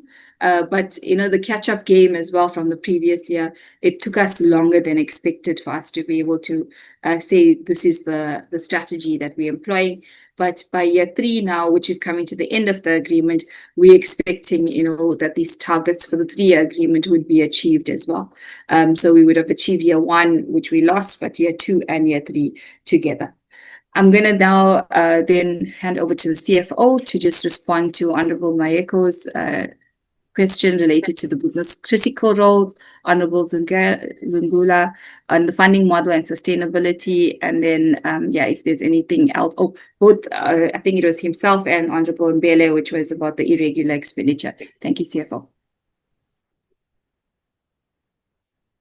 Thank you. Thank you, Acting CEO. I think you have indeed answered to most of the questions through you, Chair. I will then respond directly to the remaining questions, and I will start with the question relating to the sustainability of the financial model as we have it in within Productivity SA. And I will say there's an opportunity for the financial model to be sustainable, because as things stand, our financial model is more dependent on the parliamentary grant, and we also more dependent on the 2 major projects, which is your UIF and also your DTIC, and a little bit of the portion that relates to consulting income. And of course, because the parliamentary grant, we only get in 64 million rands, which I think can be improved, and if it is improved, then it will put us in a much better position for us to expand our reach throughout the provinces and also throughout the country. And as far as the 2 major contracts that we have that we are currently implementing, they are short-term contracts, and we are also looking into the possibility of increasing the duration of those contracts, because if we manage to increase the duration of the contracts, then we will be also in a position to have the long-term capacity that will help us with the implementation, and also it will help us in alleviating possible interruptions, because as and when we stop implementation, when we are negotiating for extension of the new contracts, that somehow tempers with the momentum on the project implementation, and that's something that we think we can really be in a position to avoid if we have the long-term contracts there. And of course, we are at the current moment in a process crafting our financial strategy that will go through all the necessary approval processes, and we believe if it gets the necessary approvals, then it can also help us in making sure that we are financially sustainable, even much better going forward. And I'm also in agreement that perhaps we should also look into submitting proposals, more especially to our department, to our principals, in terms of how best we can be supported for us to be in a position to expand as far as financial support on how we can expand our reach through all the provinces, or just to have a national footprint for that matter. And the question relating to the irregular expenditure, a formal report, which is detailed, will of course be prepared for the benefit of the members as well. But perhaps just to respond to what has caused it, and if we have managed to mitigate the risk associated with the irregular expenditure, Of course, this relates to a historic transaction.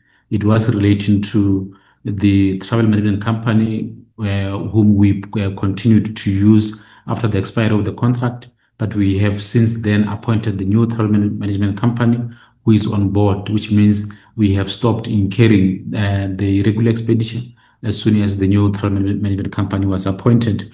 And of course, we also have internal audit currently investigating all the reasons around the regular expenditure, and they are supposed to be giving us the report in few weeks' time as far as that is concerned, for us to be in a position to make the necessary determinations whether we can be in a position to recover a portion of it and how best perhaps to handle the regular expenditure going forward. But of course, it has since stopped.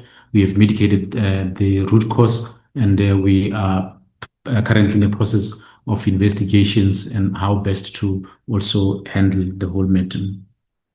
And as it relates to the filling of the critical vacancies, and of course, Chair, we are prioritizing the filling of critical positions in the entity, more especially on the areas relating to productivity and all those positions that are relating to our core business as an entity, and those that will be in a position to help us to fundraise as well. And that the organization is also investing in internal capacity development, whereby we are also training our practitioners. Those are the ones who are at the forefront of our project implementations. We are training them with the methodologies such as Kaizen, and also on how best they can use the digital productivity tools as well. And we are also strengthening our partnerships with also universities and also industry experts, just to make sure that we supplement our entire capacity, and that we are also in a position to get the services of specialized expertise where required as well. And that we also continue to strengthen our project implementation, just to make sure that we avoid any possible overlaps, and that we put our project implementation up to checks so that we can have our proper monitoring systems in control, so that we don't have delays in implementation. We also don't have the carryovers where possible as well, that the project implementation plan can be executed within the approved timelines as well. So those are some of the things that we are doing in terms of making sure that we fill all the critical vacancies and that we enhance institutional capacity as well. So, Chair, those were the questions that I had to answer from my side. Thank you.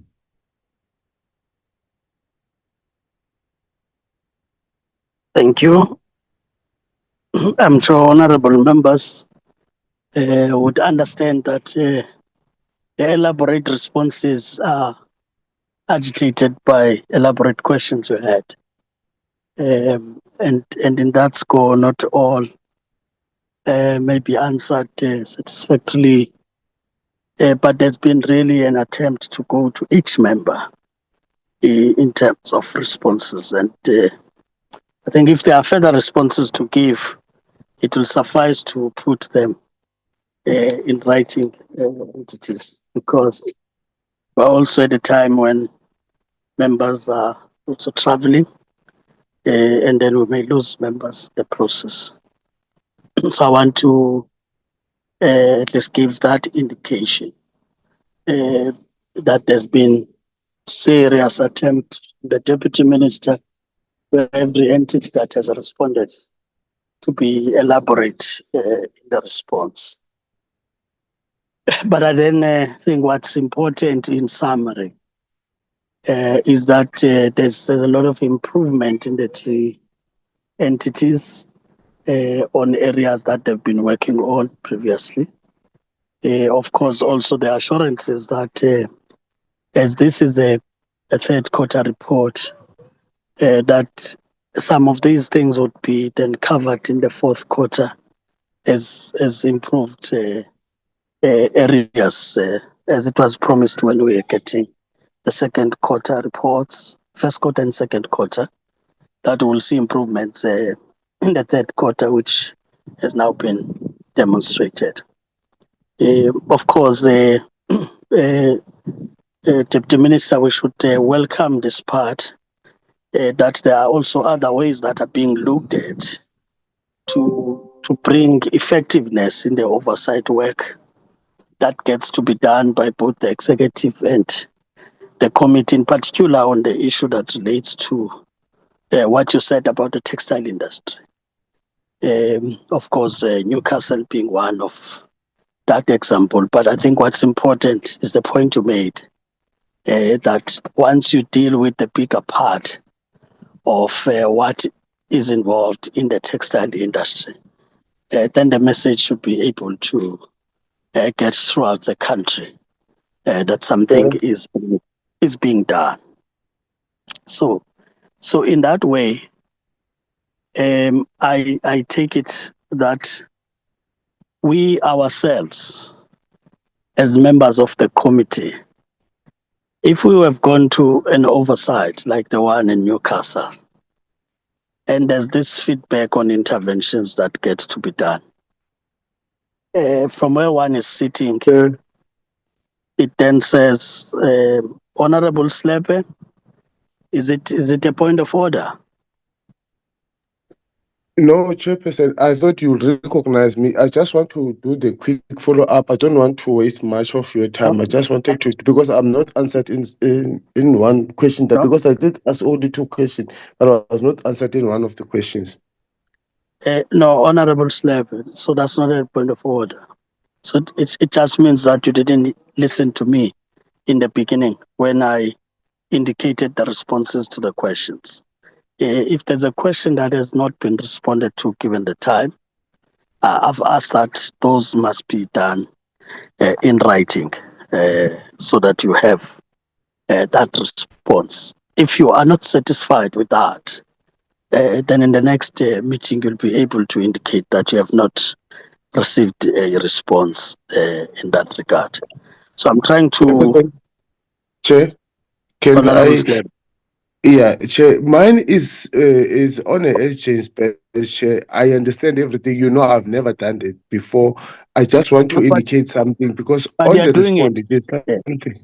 Can I please, Chair, perhaps maybe can I put it as an order, because I know I can get the response, but this thing is with regarding what the minister did responded very well to me. I understand. It's just there's a follow-up on a urgent base. I just wanted to clarify something on that, because this thing is very... Chairperson, I'm humbly requesting, can you give me just 2 minutes before you do the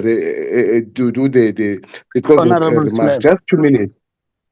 Honorable Slab, you can indicate how I should then deal with other people who would want to make follow-ups at this point. And I'm saying I'm creating space for you, that we can get this in writing for your second question that you said has not been answered. And put that in writing if you can. And we get a response in writing. If you are not satisfied with the response, then in the next meeting, you'll be able to raise this question and it be answered in the meeting, openly so. So that's really the point there. Otherwise, Chair, this is about the matter that is an urgent matter, Chair, because it's a court matter. I wanted to clarify something, because the CCMA, they are saying they cannot intervene in the situation where the matter has been in a court. I want to clarify that we have taken the matter to ask the Speaker to interdict that liquidation. That's what I want to clarify, Chairperson. I understand everything what you are saying, but this matter, I cannot wait for the next meeting. I wanted to give the indication that the matter is going to be interdicted by the Speaker of the Parliament, so that the CCMA can continue to assist the matter of EKAPA. Honorable Slab, you do know that you are out of order.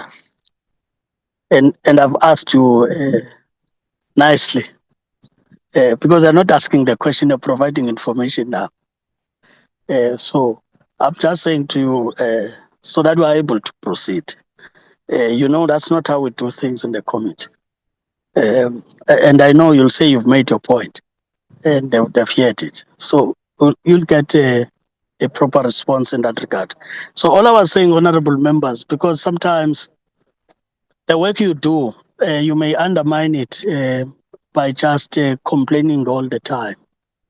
That if there is progress made because you have done something, it therefore says the work that you have done also went very well.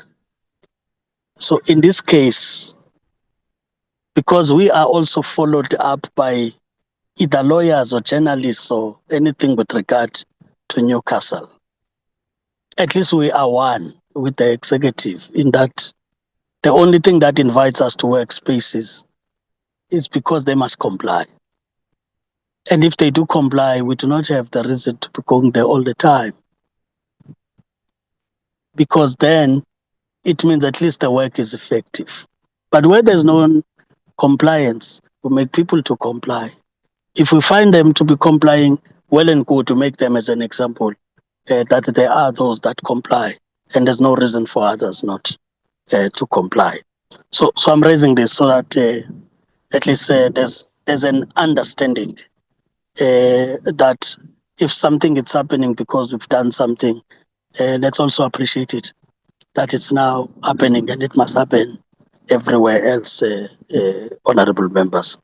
Of course, we'll continue to monitor the entities.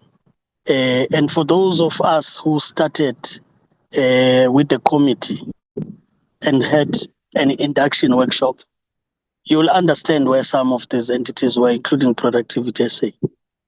And today we are talking about 100% performance on this and that. It is out of robust oversight that is happening. And surely as we get to Auditor General reports, we must see improvement from where we were before to where we are today. So I just thought I should, in the midst of everything else that we complain about, but reinforce the point about the work that the committee is doing that is beginning to give the results. So that's really that. But of course, Deputy Minister, we must really thank you for making the time. I'm sure you've heard that Honorable Slap just shared the information of what is expected to be done from the Speaker's side. Of course, at this point, it's not on the table until the Speaker would have acted on it, and then surely the entities will respond accordingly. So, with that having been said, as I said, thank you for coming before the committee, but also being elaborate in your responses to elaborate questions that members would have asked. Honorable Slepe, what is the point? No, Chair, is the hand that I raised when you didn't recognize me. Apologies. Okay, so that's fine. I want you to lower the hand for now. We can now move, honorable members, as I said, to the other items on the agenda. As I said, I know members now will be traveling, and we may have disturbances in that way. So we'll allow Deputy Minister and the team, if you want to leave, to leave. We just deal with the minutes of the committee. Thank you very much, Chair. Thank you. Long live the Chair of the committee. Committee support.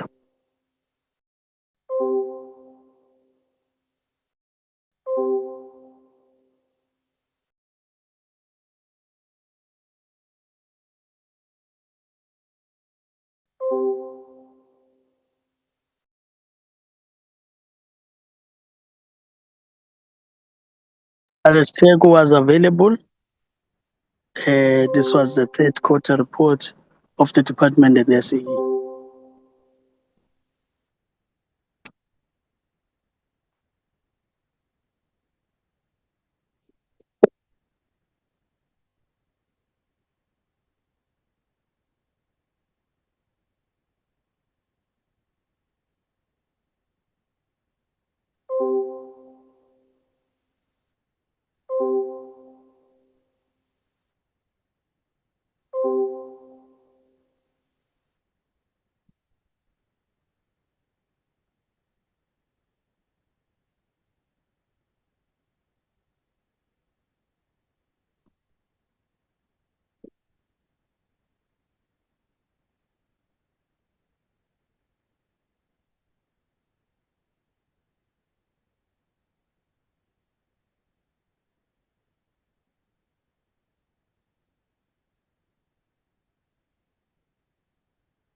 Having not seen an indication of corrections to be made, may I get a mover and seconder for the minutes?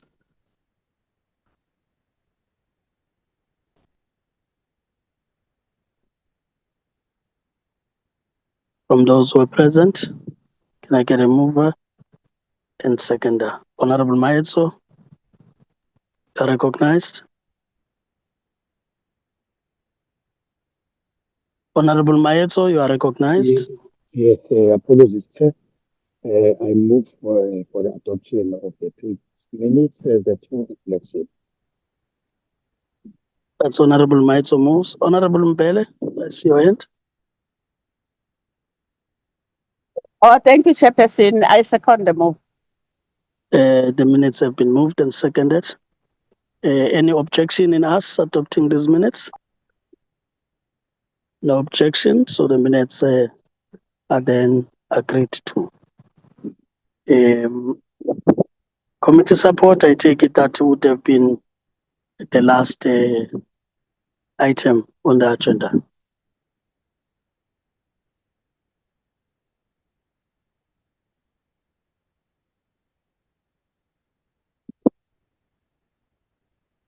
Committee support, I take it then that was the last item on the agenda, which is the minutes. Yes, Chair, that was the last thing on the agenda. Yes, Chair. All right, thank you. Honorable members would have agreed that we'll continuously get update on the logistical arrangements for the study tour. However, those matters that individual members must sort out will not be the matters we get to be updated on, as those would be dealt with directly with the members. I'll just want to check then if from the logistics team that supports the committee, if there are those matters that they want to update the committee on before we close.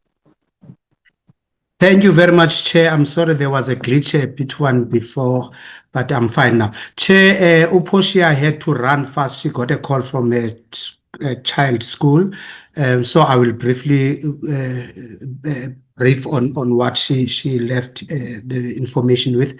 She mentioned that everything is as it should be in terms of flights, in terms of accommodation, in terms of interpreters, everything has been confirmed. And in terms of individual flight details of members, if there's anything, she will directly communicate that to individual members. But so far, everything is ready. From my side, just briefly with regards to the program, we are still waiting for the mission in the embassy in Brazil to can actually give us direction as to which stakeholders they have managed to confirm so far. They've been busy, as you know, Chair, with the presidential visit, but they promised at least before the end of this week that they will give us details so that at least we know exactly which meetings are we going to be having. But in as far as logistics, everything is in order, Chair. Thank you, Chair. Thank you, Mr. Sakasa. That's the update, honorable members. As I said, where it's individual attention, you will be able to look at that. If then it involves all of us, that's when you can press the matter. But in any way, with regard to the actual program, as you hear, that's a matter would be clarified by the embassy in the course of this week. I take it that that should suffice. I know it's not on the agenda, but it's important to be kept updated throughout. And we've created that precedence already. Right. With that, honorable members, let me thank you once again, including Honorable Snepe, for understanding that we need to get to this point. The meeting is adjourned until we Sorry, meet. Chair, my hand is up. Oh, I've not seen your hand, Honorable Zumula. Yes. No, thank you, Chair. I was just going to request from Mr. Sagasa. Firstly, if they could provide shuttles to the airport from the parks. I know, for example, my flight to Joburg from Cape Town is at 7 a.m. and I think the boarding is at 3 p.m. So I think if they could try to facilitate that we get access to the lounges, because if we're arriving in Joburg at 9 and we do not have a place to relax before we board, I think it's going to be too much. Thank you. Yes.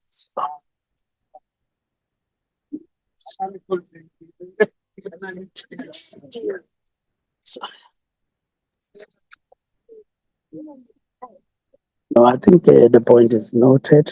It's a matter that can be taken up with the Secretary. Thanks, Honorable. The meeting is therefore adjourned. Thank you. Thank you, Chair.